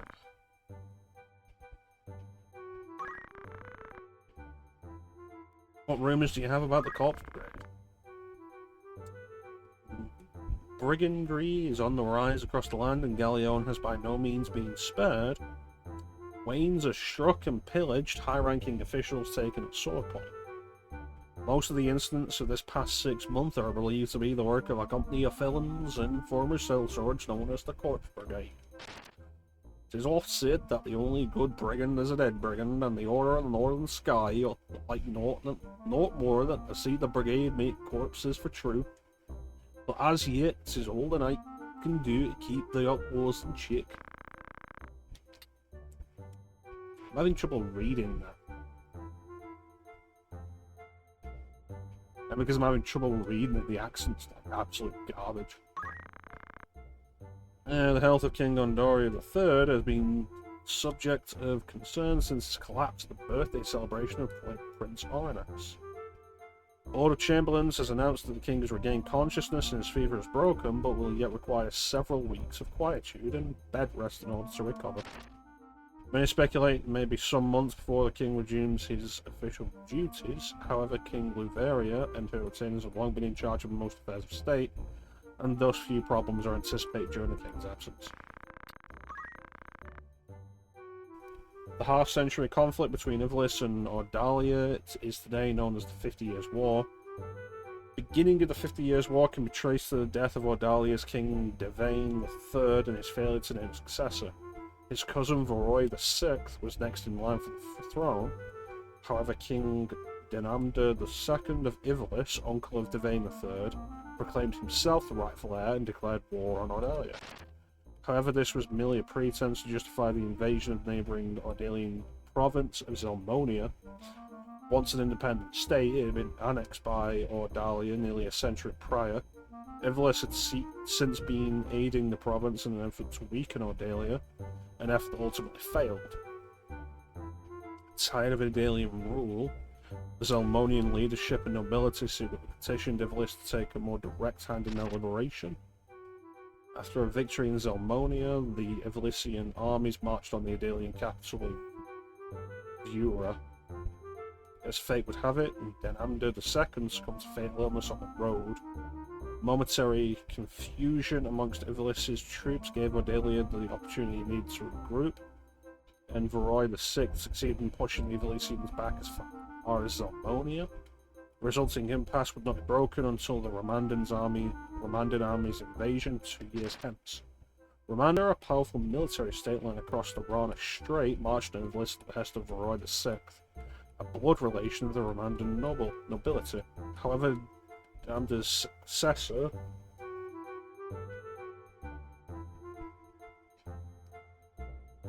Denamda II's successor, Denamba IV. What happened to the third? I know they've named the third already. Was a fearless warrior, personally leading his men in battle against the combined might of Romanda and Ordalia. This, along with the outbreak of the Black Death in Romanda, forced the Romanders to withdraw after only 3 years. 2 military orders worthy of particular mention in the conflict of the Order of the Northern Sky, led by Knight Gallant Barbaneth Beowulf, and that of the Southern Sky, led by Sidolphus Orlando, also known as the Thunder God. After countless victories at home, these 2 orders had been poised to advance into Ordalia. However, the protracted conflict had begun to take its toll on domestic morale. Peasant uprisings and revolts throughout Ivlis and Ordalia forced both countries to send their troops home to pacify their own citizens, resulting in another stalemate.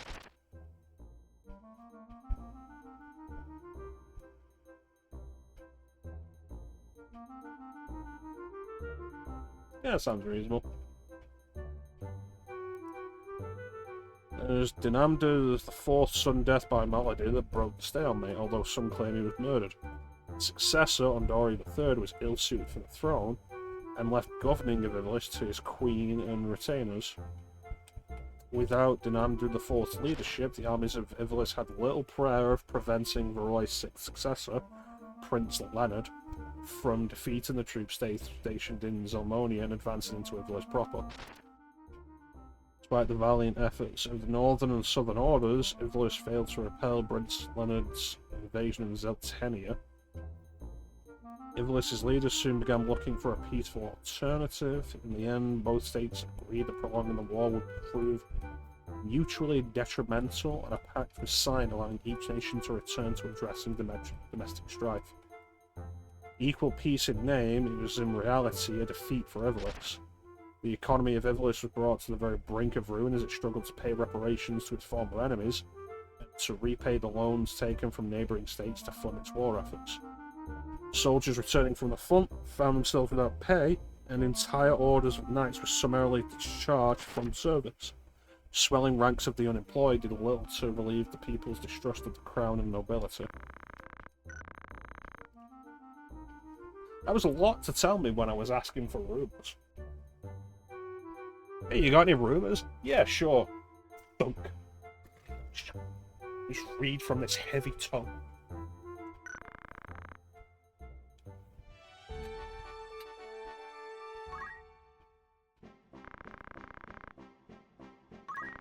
Alright.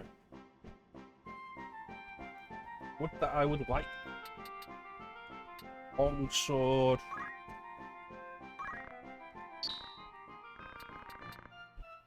Ooh, some shields. I think 4 maybe.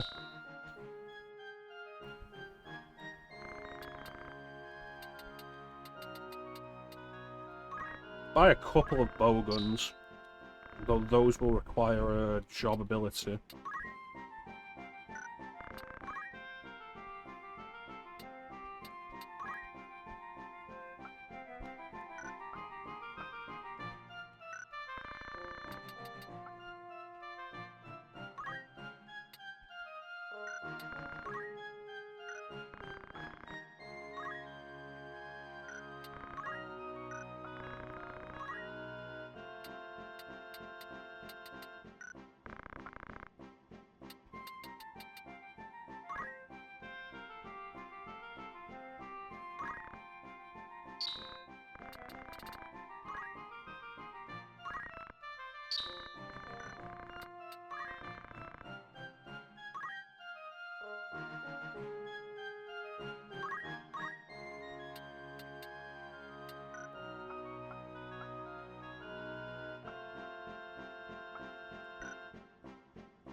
And let's see what the Warriors Guild's about. Oh, we can make recruits.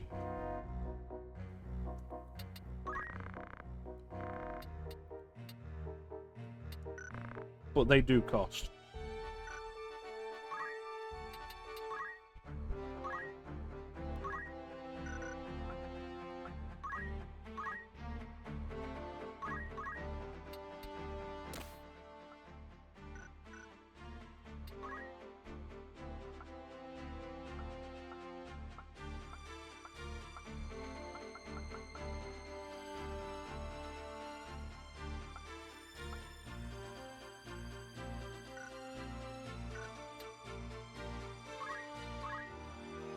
He had aim. Quick crossbow is just quite high.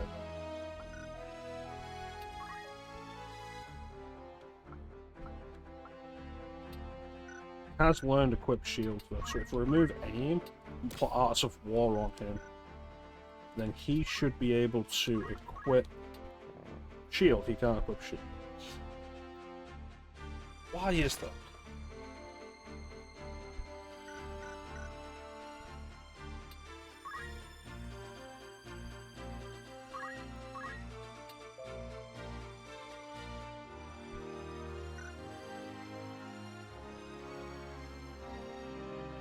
Okay, no, I understand.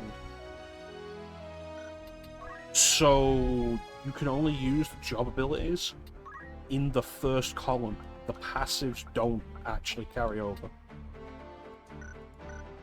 Unless I replace this with a quick shield. That's the issue. Right. Alright.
Should be fine now.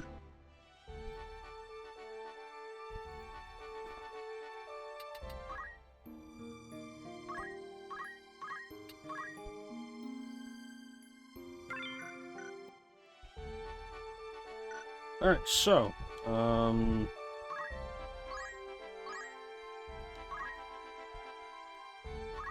any new rumors at this tavern? No.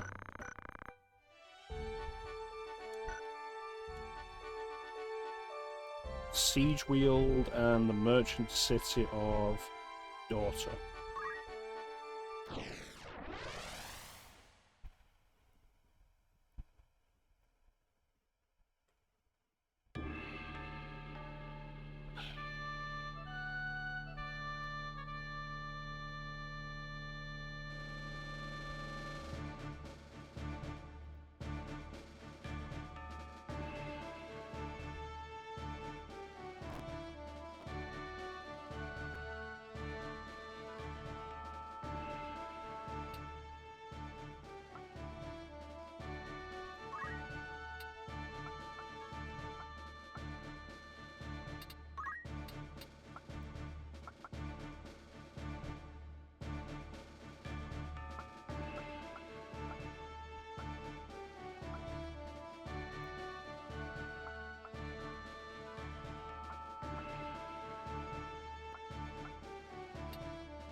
I'll see how this goes.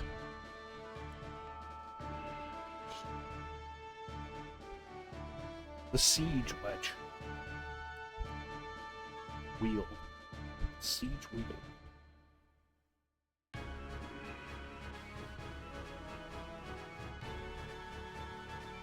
There are bombs there.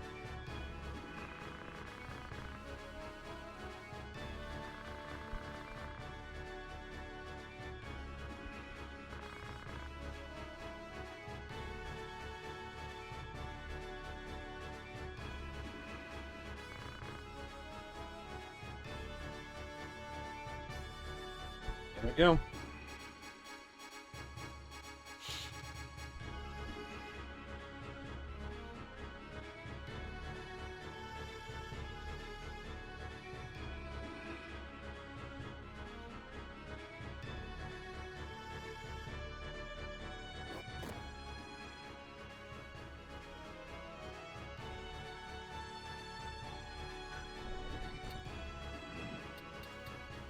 It looks like swampland.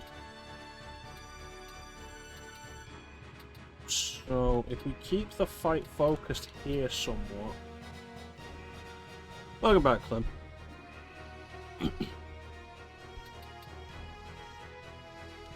Might be able to bottleneck them a little bit, but it won't last long because they will be able to move through.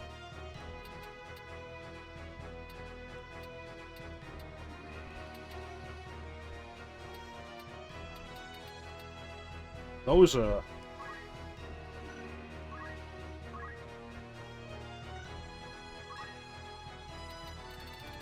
named.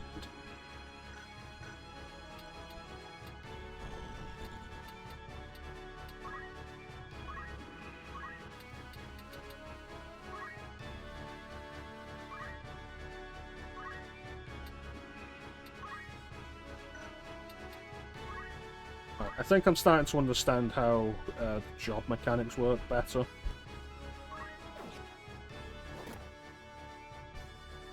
Fucking bullshit.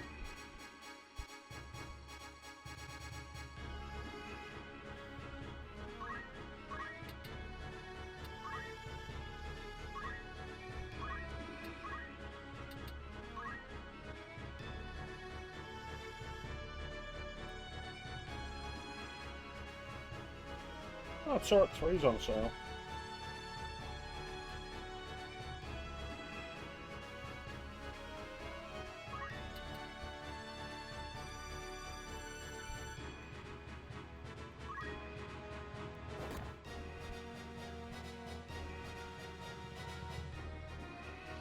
Now remember, people in the line of fire are in the line of fire.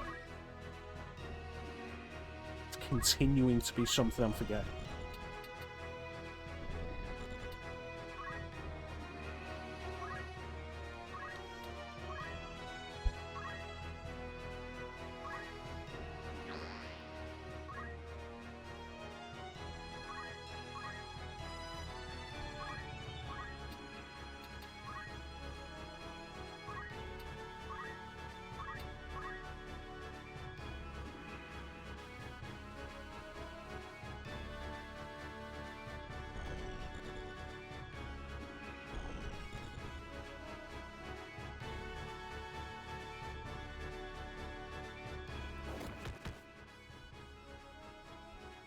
Oh, that's not pleasant.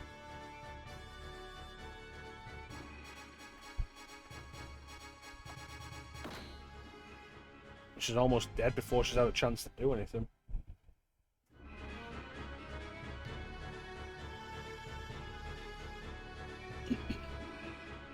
And bombs, of course, fly.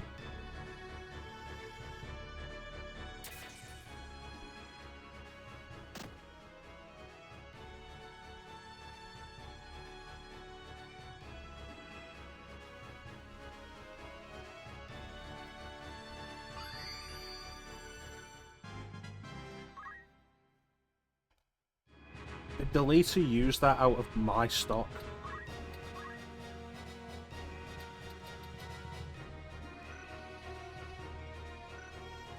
Might have done. Can't actually be sure. Not yet.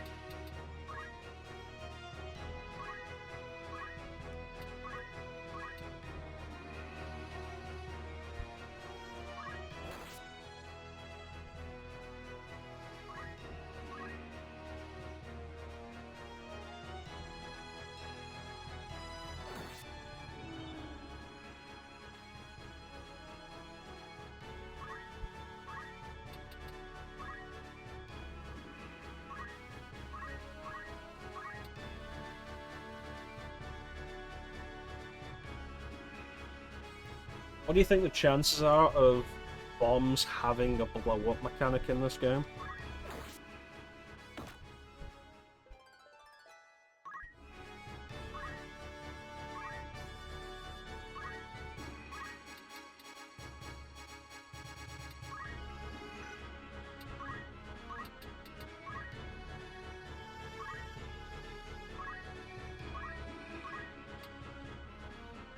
Also, at no point did it say that thing was... Oh, it did. It's there. I was thinking it'd say it here, but it says it's there that it's going to counter. Not fond of these counter mechanics.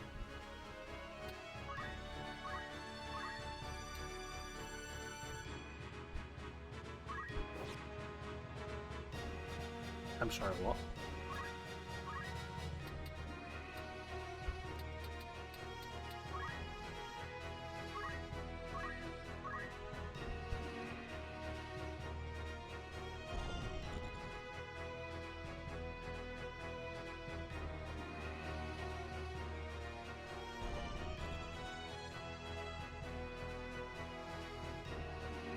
Yep, there it is.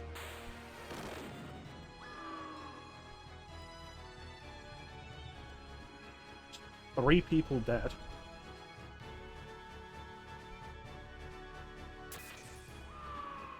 Four people dead. Because one character had to miss on that last attack.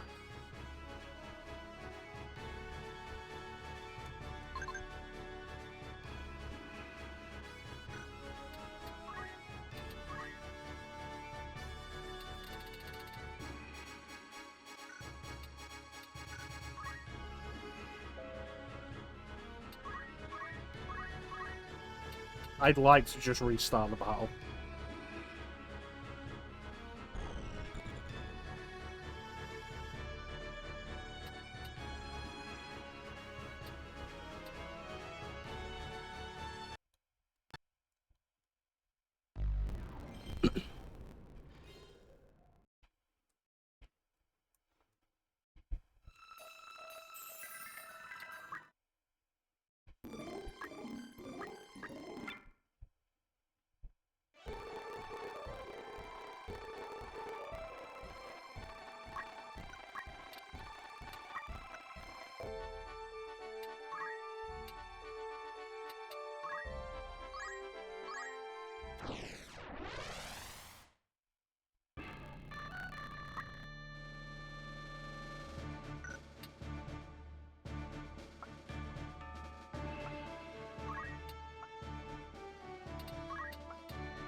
Try this again.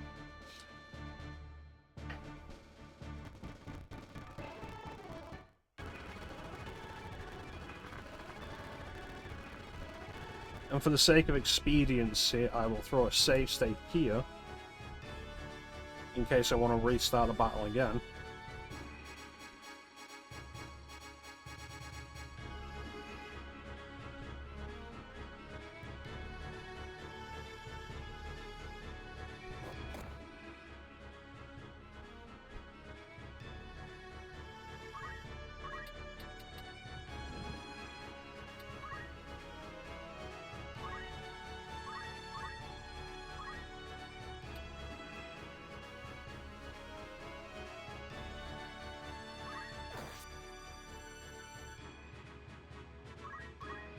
And it didn't counter-attack. Wonderful.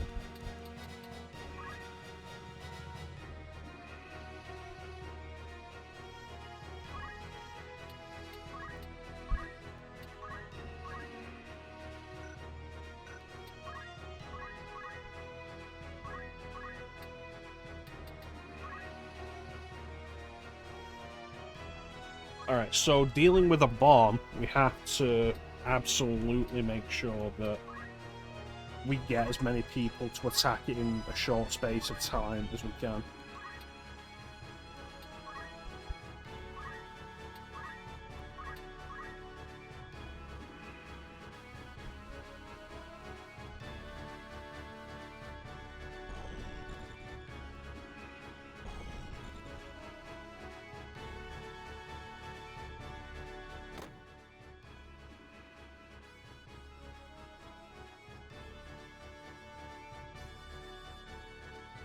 Archer would definitely be a good idea.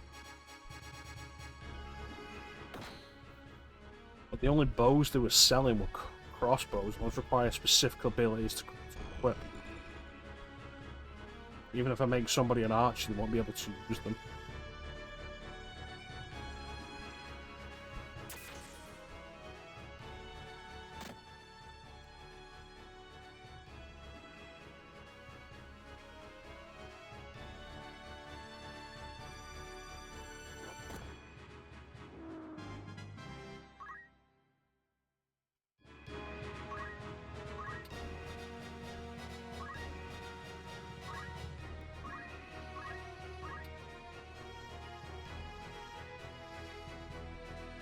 Here goes nothing.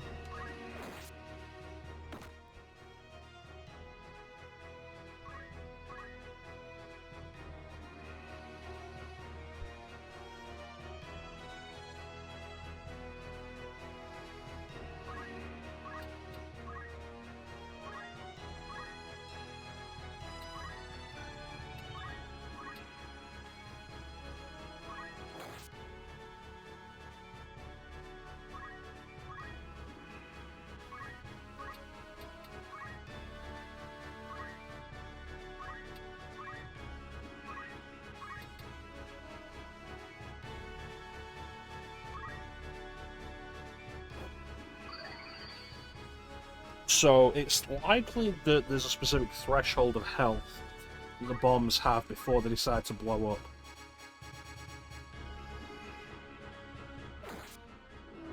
So if we can circumnavigate that, we won't have any real issues.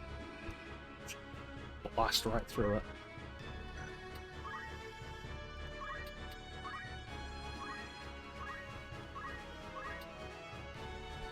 All of these monsters having counter abilities is kind of frustrating though.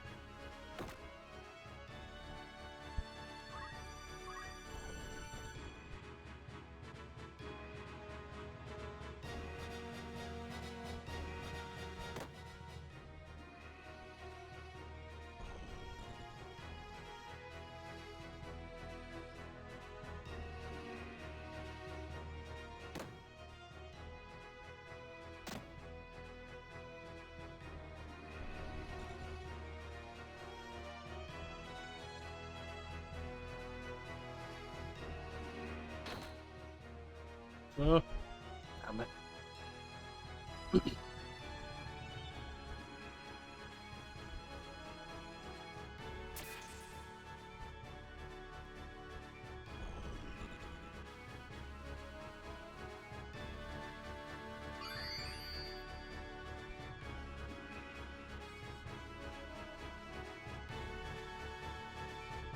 You just use the high potion to fully heal yourself, and you then use the opportunity to run right away.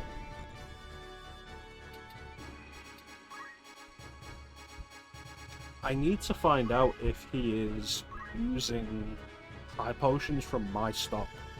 Because if you're using my items, I want to take the ability to use items off him.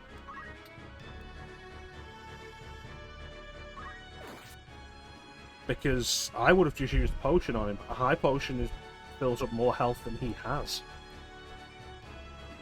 So it's a waste in my eyes.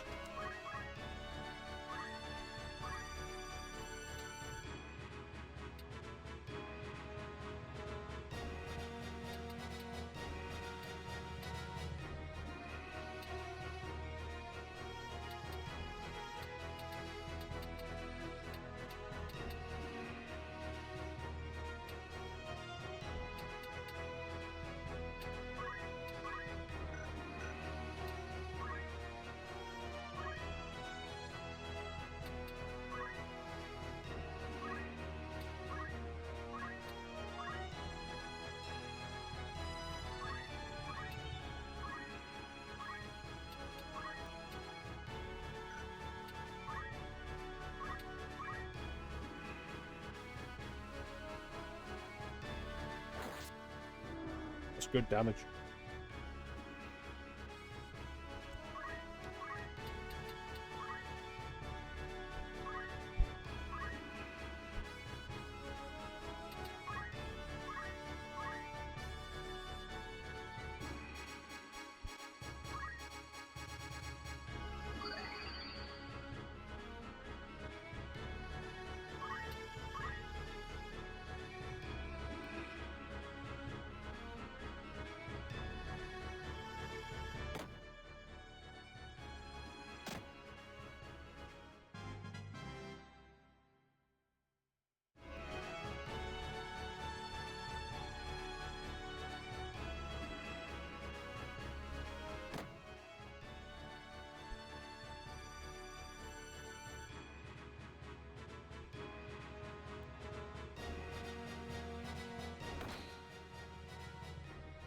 rough.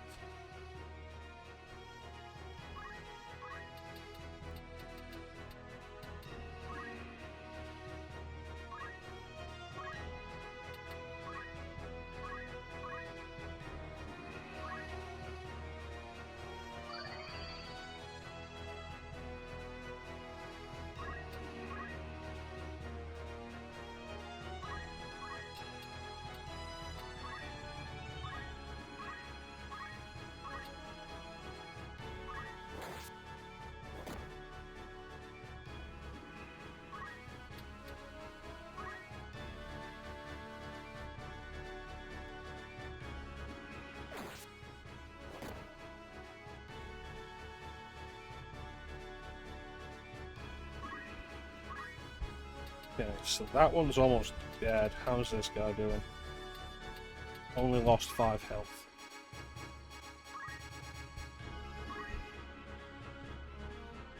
I think it'd probably be the better idea to finish with the bomb, because that way, even if the bomb blows itself up, if it's the last target, it'll mean we'll win and we won't actually lose any money.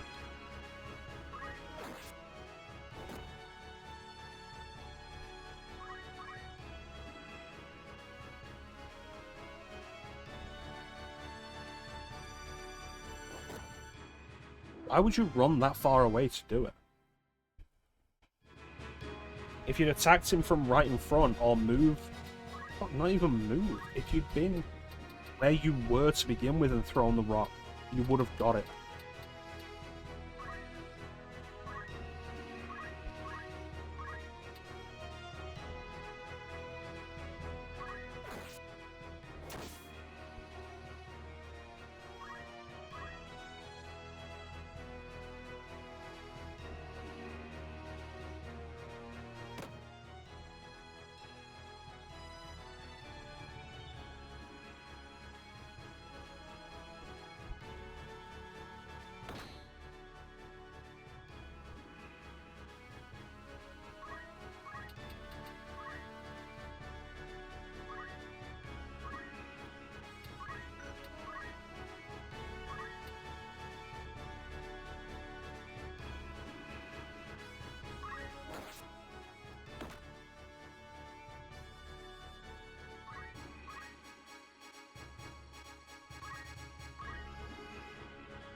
Alright.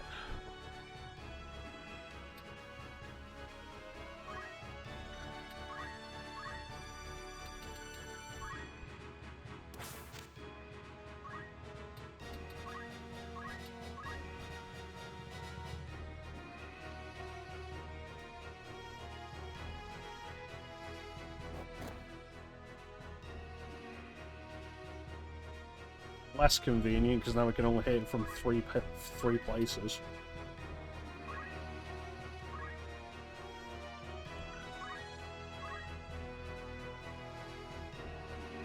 Four turns before it gets one.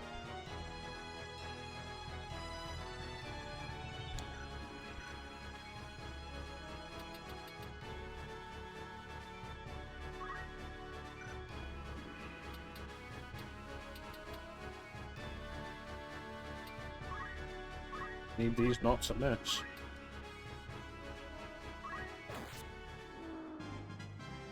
Nice.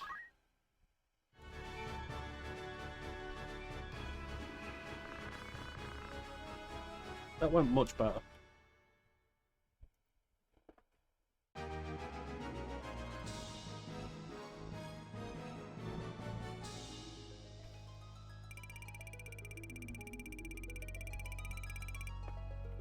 That's a good amount of money.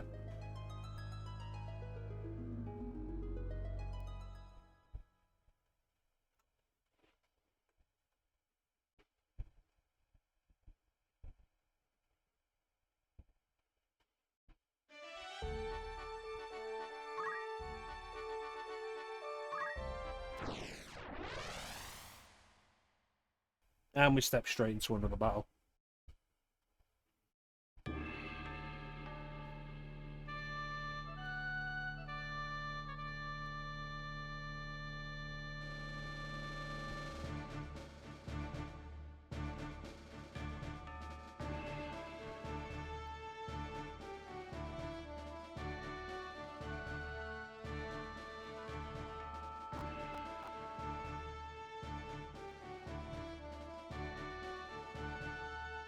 If I could start having squads with more than 4 people, that'd be...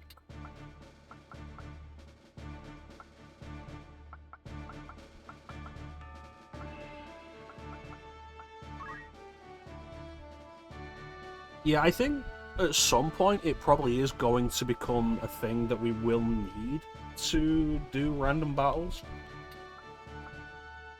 I've heard this game does have level scaling.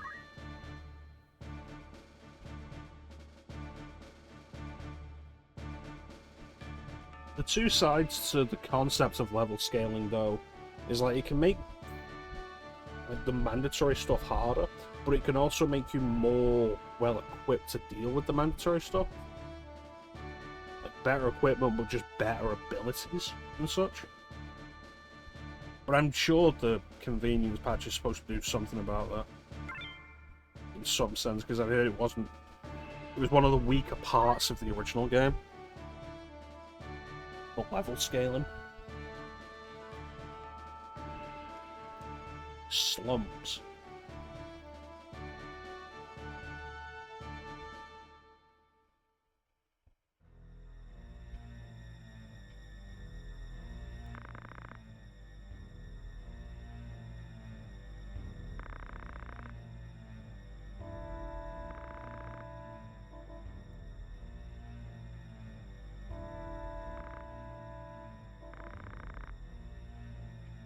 Right, so the guy on the left is probably the spy we're after them.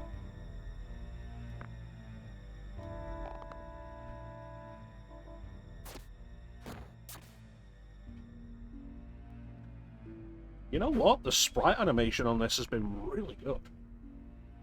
Like, the sprites themselves are really nice, but the actual quality of the individual animations for specific purposes are really good.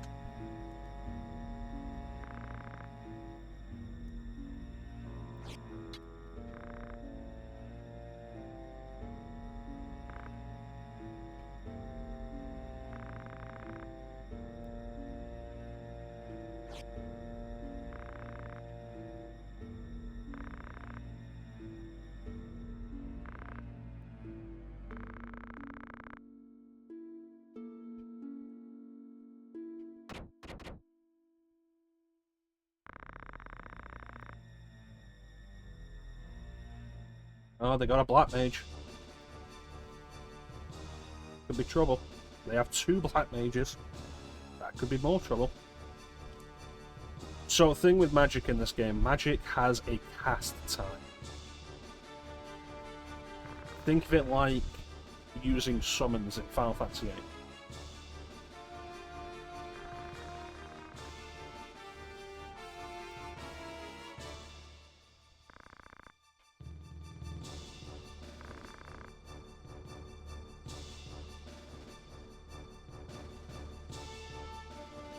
You'll think of what I tell you to think.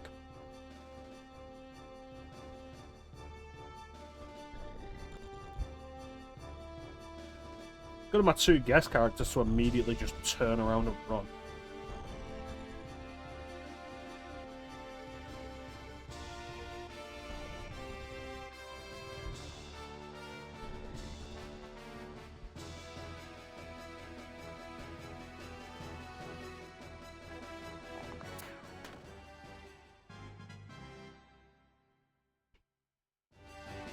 Gilbert, Cuthbert,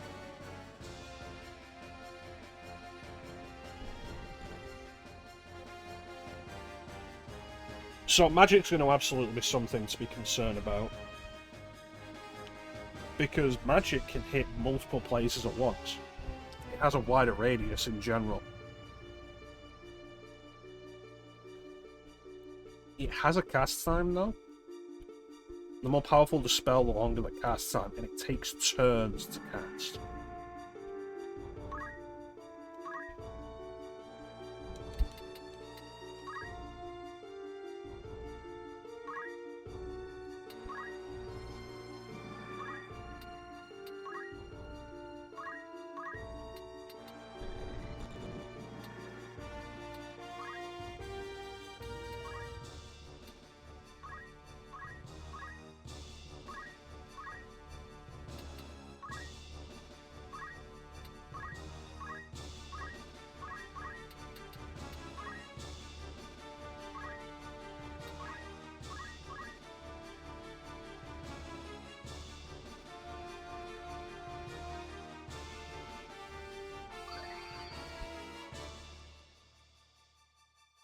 Was she not healed from our last battle? Is that a thing? Did I save after the last battle?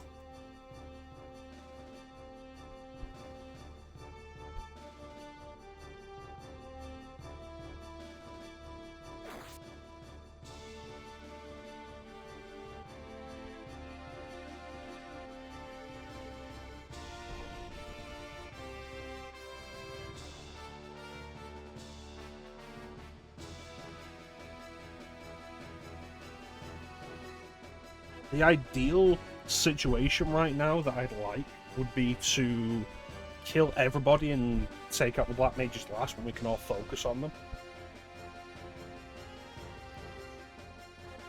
What is that screen? Oh, it's a Resident Evil one. Unfortunately, that is absolutely not going to be a viable strategy.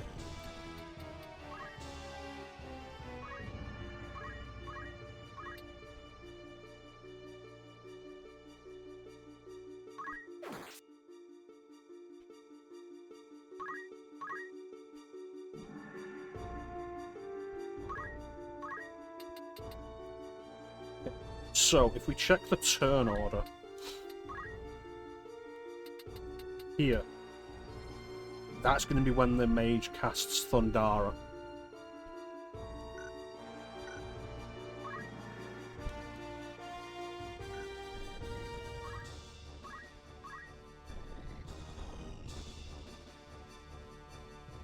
And there are two targets you can make with a spell. You can target the space, and you can target the unit.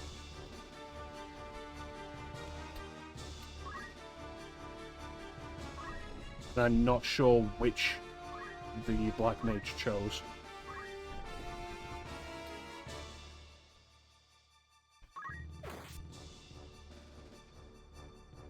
Not doing much damage.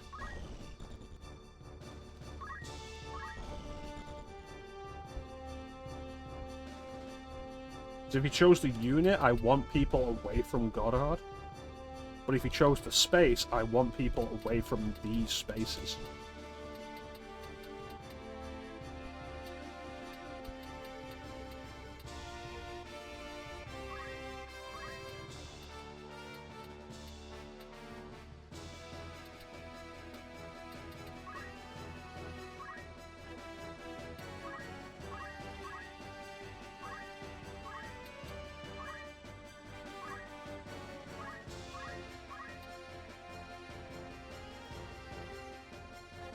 He's probably the leader then. He's got a lot more health, and he's probably got higher defense in general too.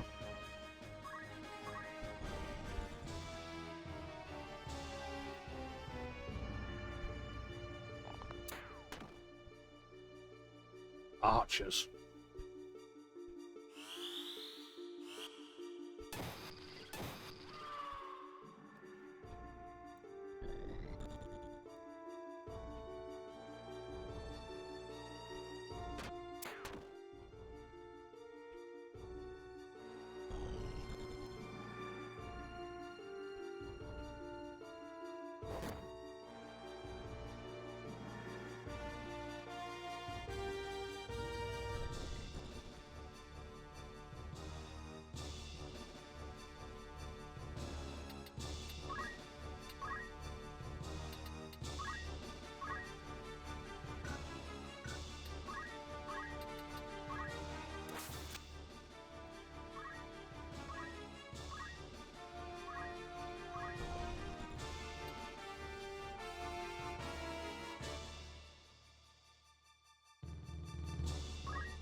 That's something wasn't covered in the tutorial worth bearing in mind.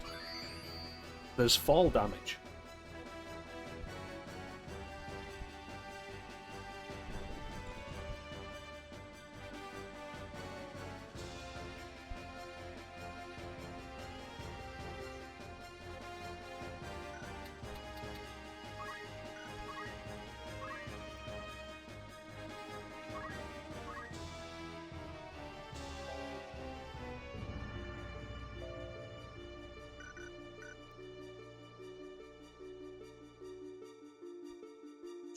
Health.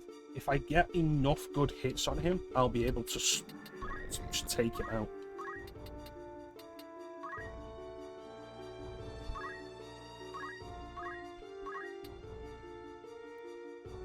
Yeah, that should do it.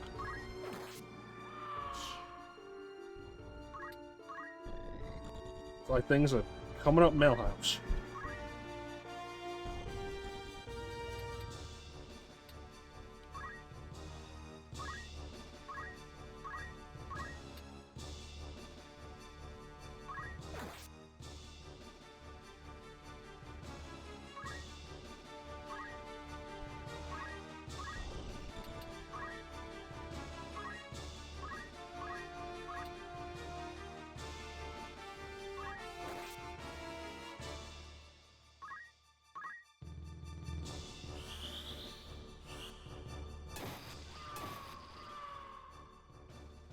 And there you have the weakness of them choosing to target a particular unit.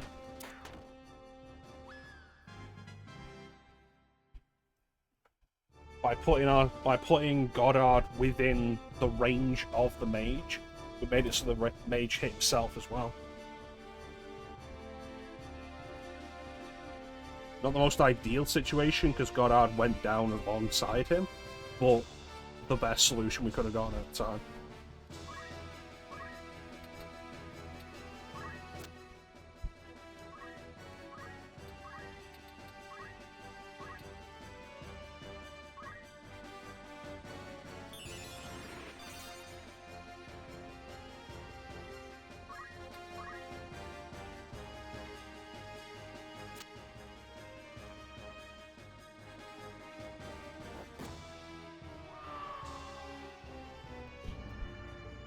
Then that leaves us with one more enemy and then the boss.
I knew that was likely to happen. You have to buy some more Phoenix Downs.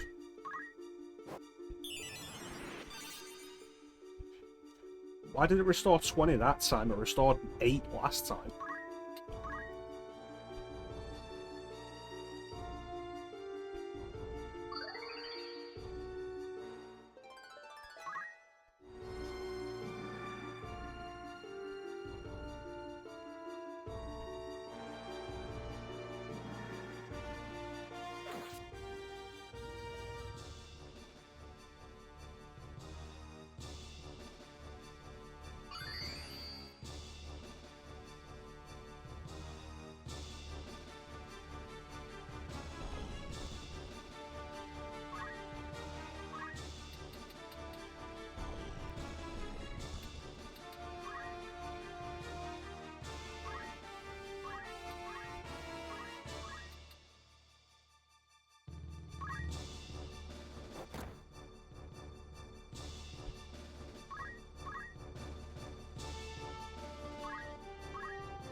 Criteria for moving people.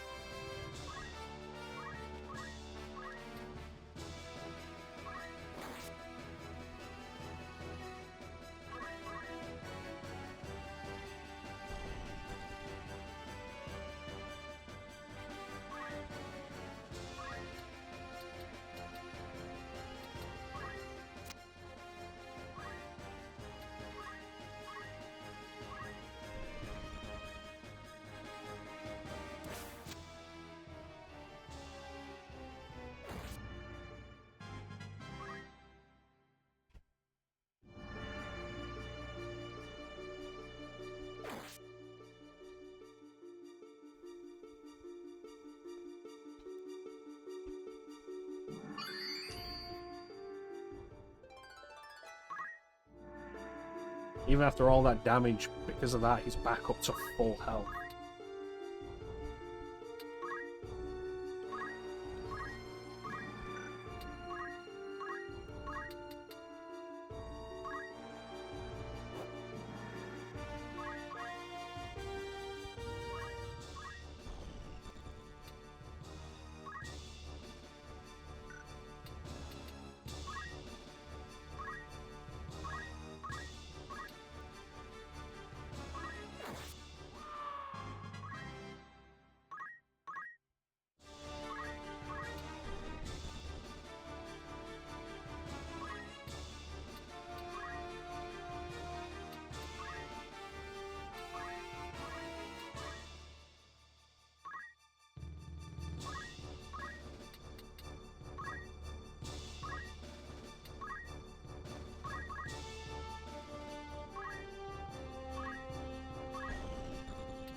I think the only real solution we're going to have to this guy spamming high potions is, one, assume he has unlimited, because this is a game from 1997.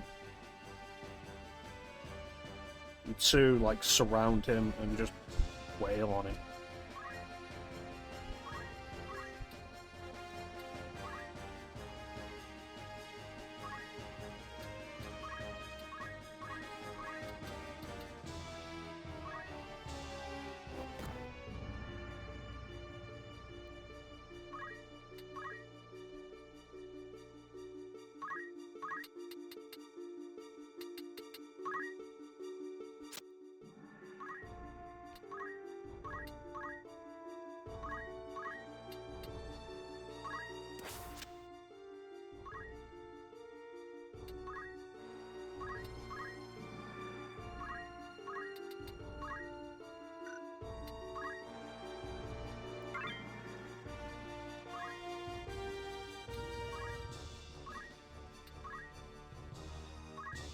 You obtain clothing. Great, I've got a bunch of that already.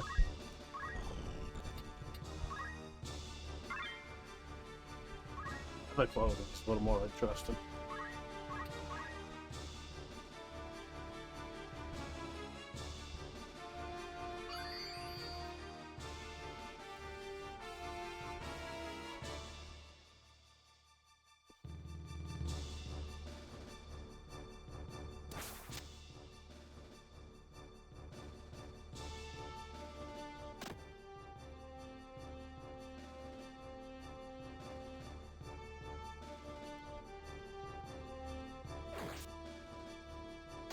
Alright, he stood out in the open.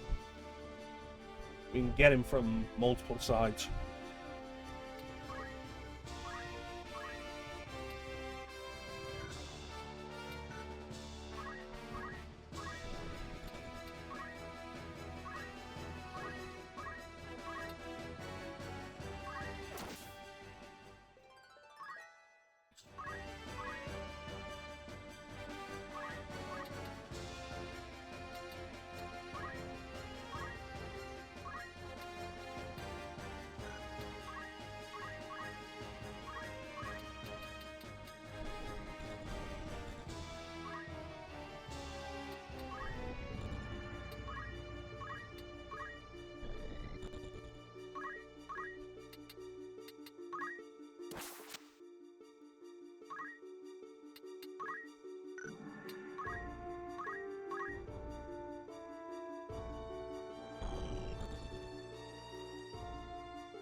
Deleter just comes in to kill Steel.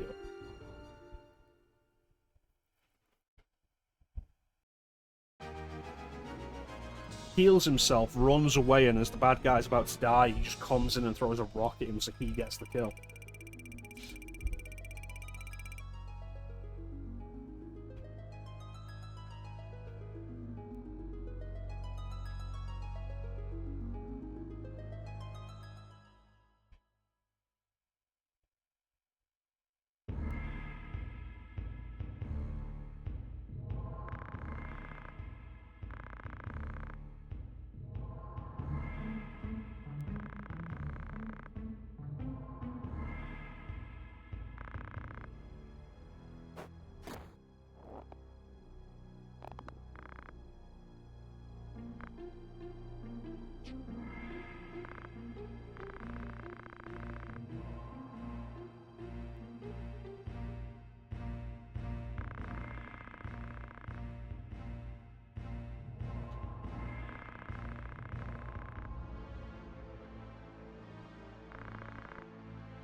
Hmm.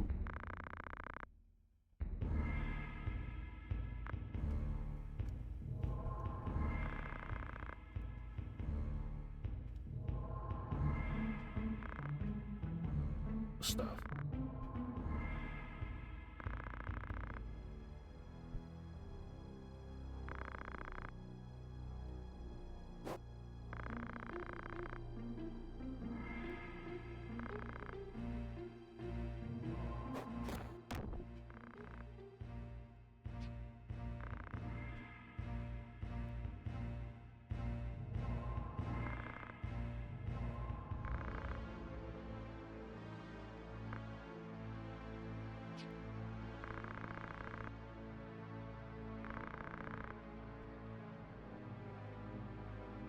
Eklaw's Desert north of Daughter.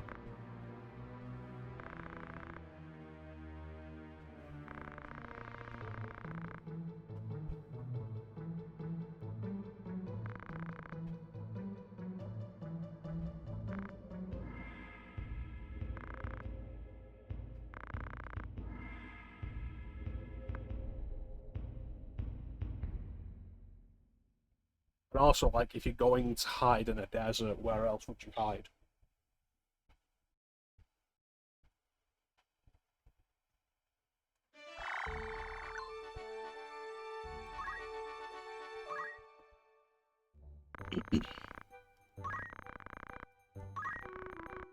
Yep, no new rumors.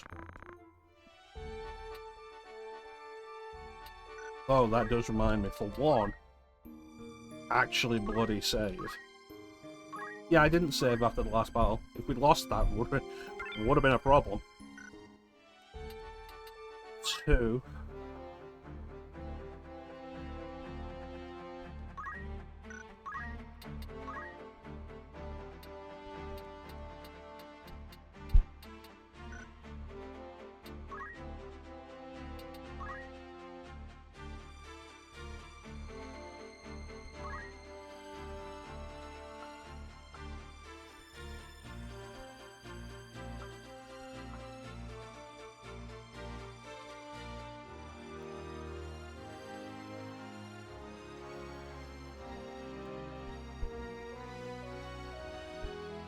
Job point boost is a squire ability, but if I am currently a squire, I shouldn't need to equip it, should I, to get the effect?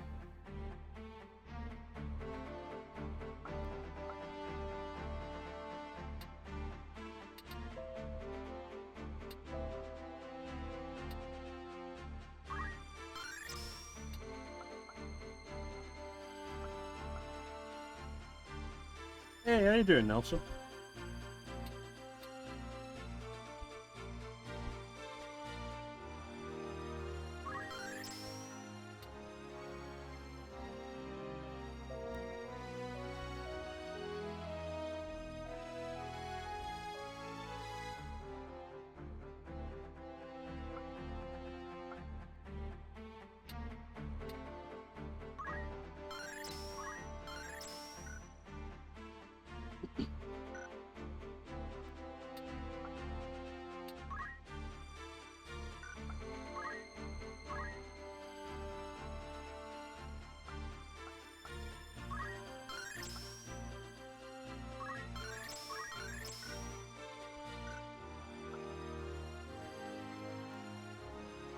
Probably getting to the point where it might be worth switching some jobs around. Oh yeah, you enjoy your time away?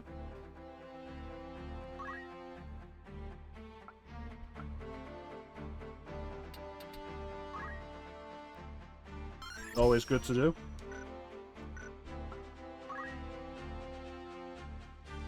Oh, white mage and black mage.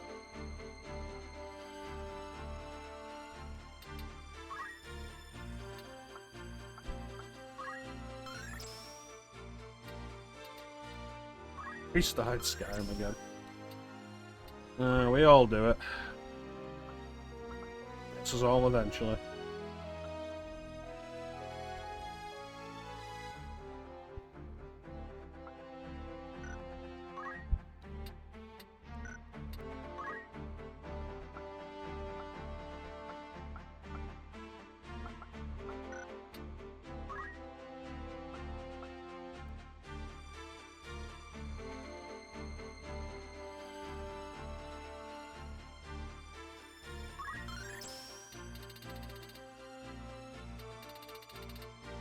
Well, if you've never played it, Clem, you can never restart it.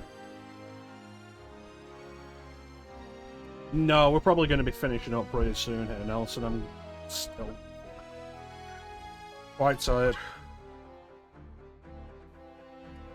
But I'm quite enjoying this so far. This has been quite engaging.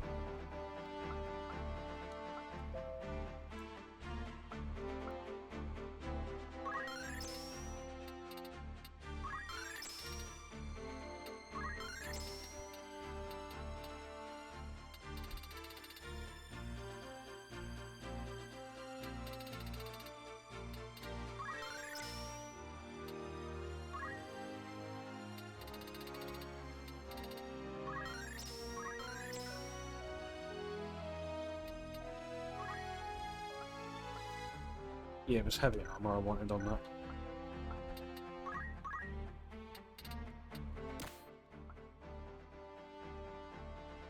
Been lurking since you're at work. Appreciate you popping in, Nelson.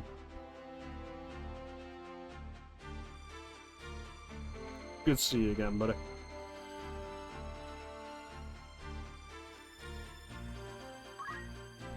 tackle, 50 boost.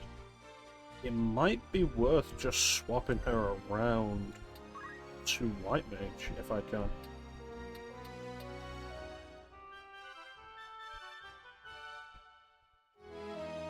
There we go, we have a mage.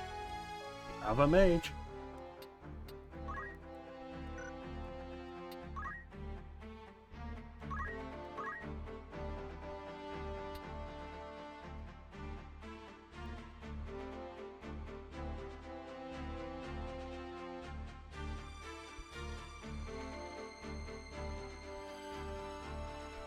Got condiments, and she has nothing on her.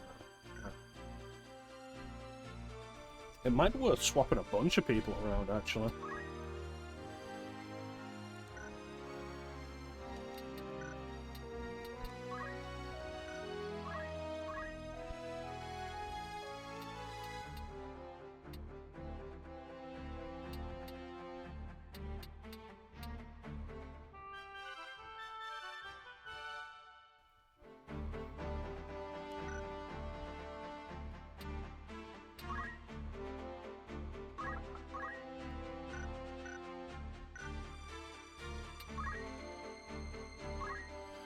Items is generally a good idea.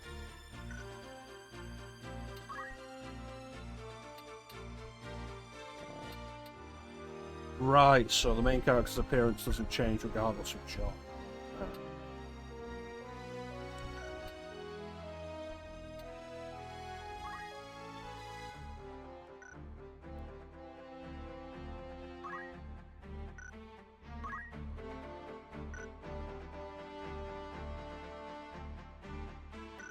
Yeah, I think that's probably alright. Check out the outfit and get some equipment. In particular, I'm going to need a weapon for my White Mage.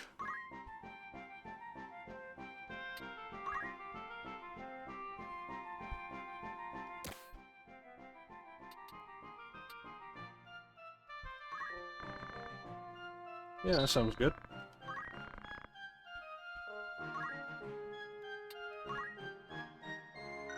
Nothing different there. What about the chemist?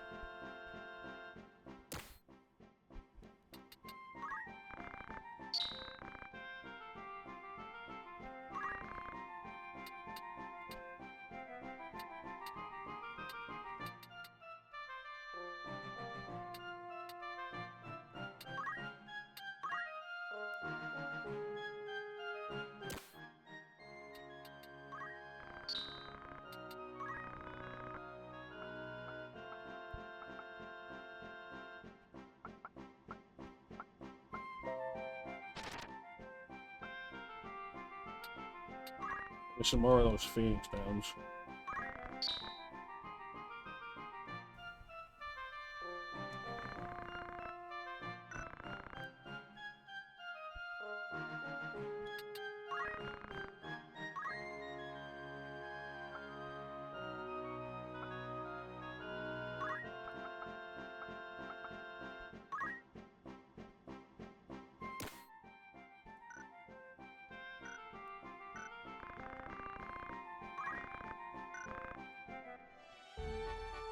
You know, I think all in all, I'm quite enjoying this.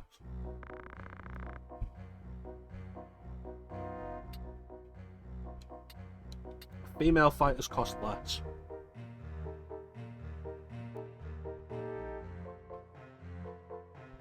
I wonder why that would be.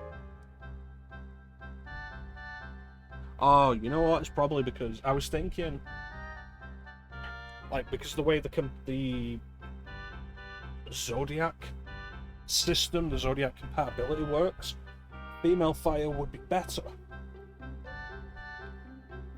Because most of your opponents are likely to be male. Most of the opponents we've had so far have been male.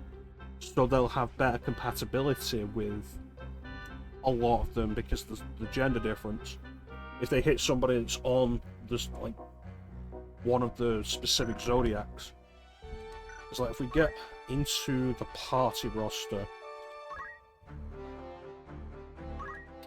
we can bring it up and we can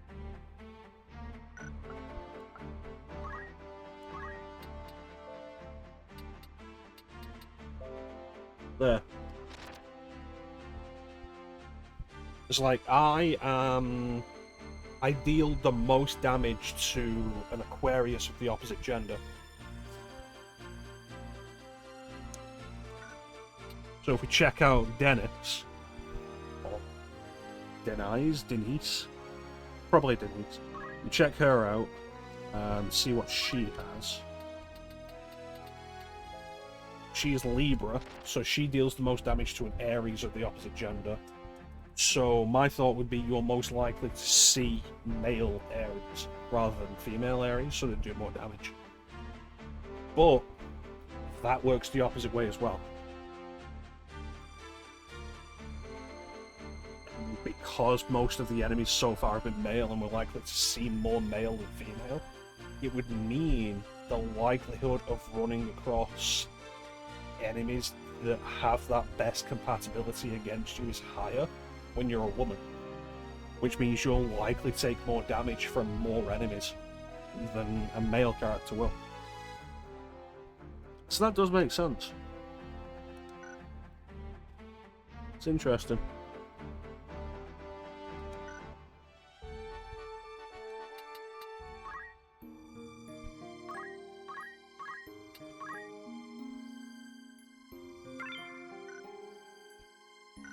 I'm quite enjoying this. It's been interesting. And like I said earlier, this is exactly the kind of thing I started stream for.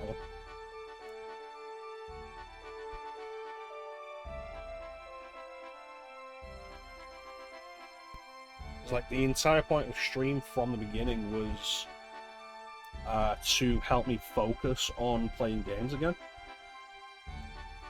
I have trouble focusing on it. And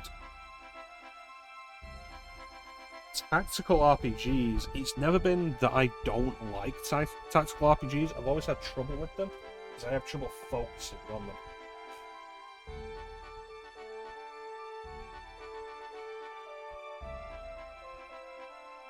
So we end up in this situation where it's very specifically focusing on this. And this has been quite engaging. The job system seems pretty interesting. Even as early as this, it seems like there's quite a bit of customization to go into.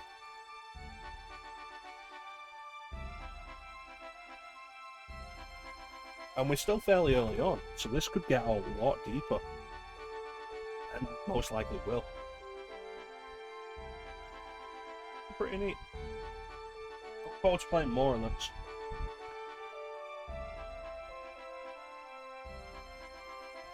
But that is going to do it for us for today. I want to thank everybody for joining the stream. I always really appreciate the support. Big special thank you to everybody in the chat. Chat is always the best part of the stream. Flame, Panda, Nelson. Don't think there was anybody else. Flame was here at the start, of course he was.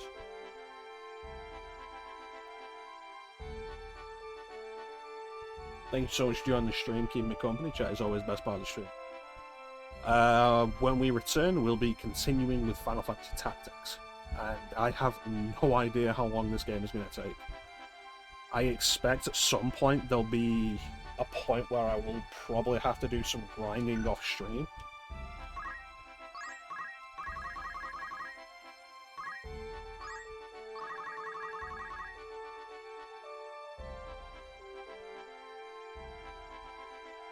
Doesn't look like I can get in these areas to grind them at the minute.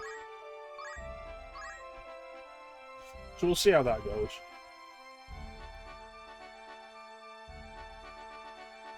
Yeah, so far this game's been pretty enjoyable, and I look forward to playing more. It's good. I hope I come away from this with a recommendation at the end. I'm quite hopeful of that. But in the meantime, there's not really anything else to say except thank you all for watching. Have yourselves a fantastic time of day, and take care. We'll catch you next time, guys. Goodbye.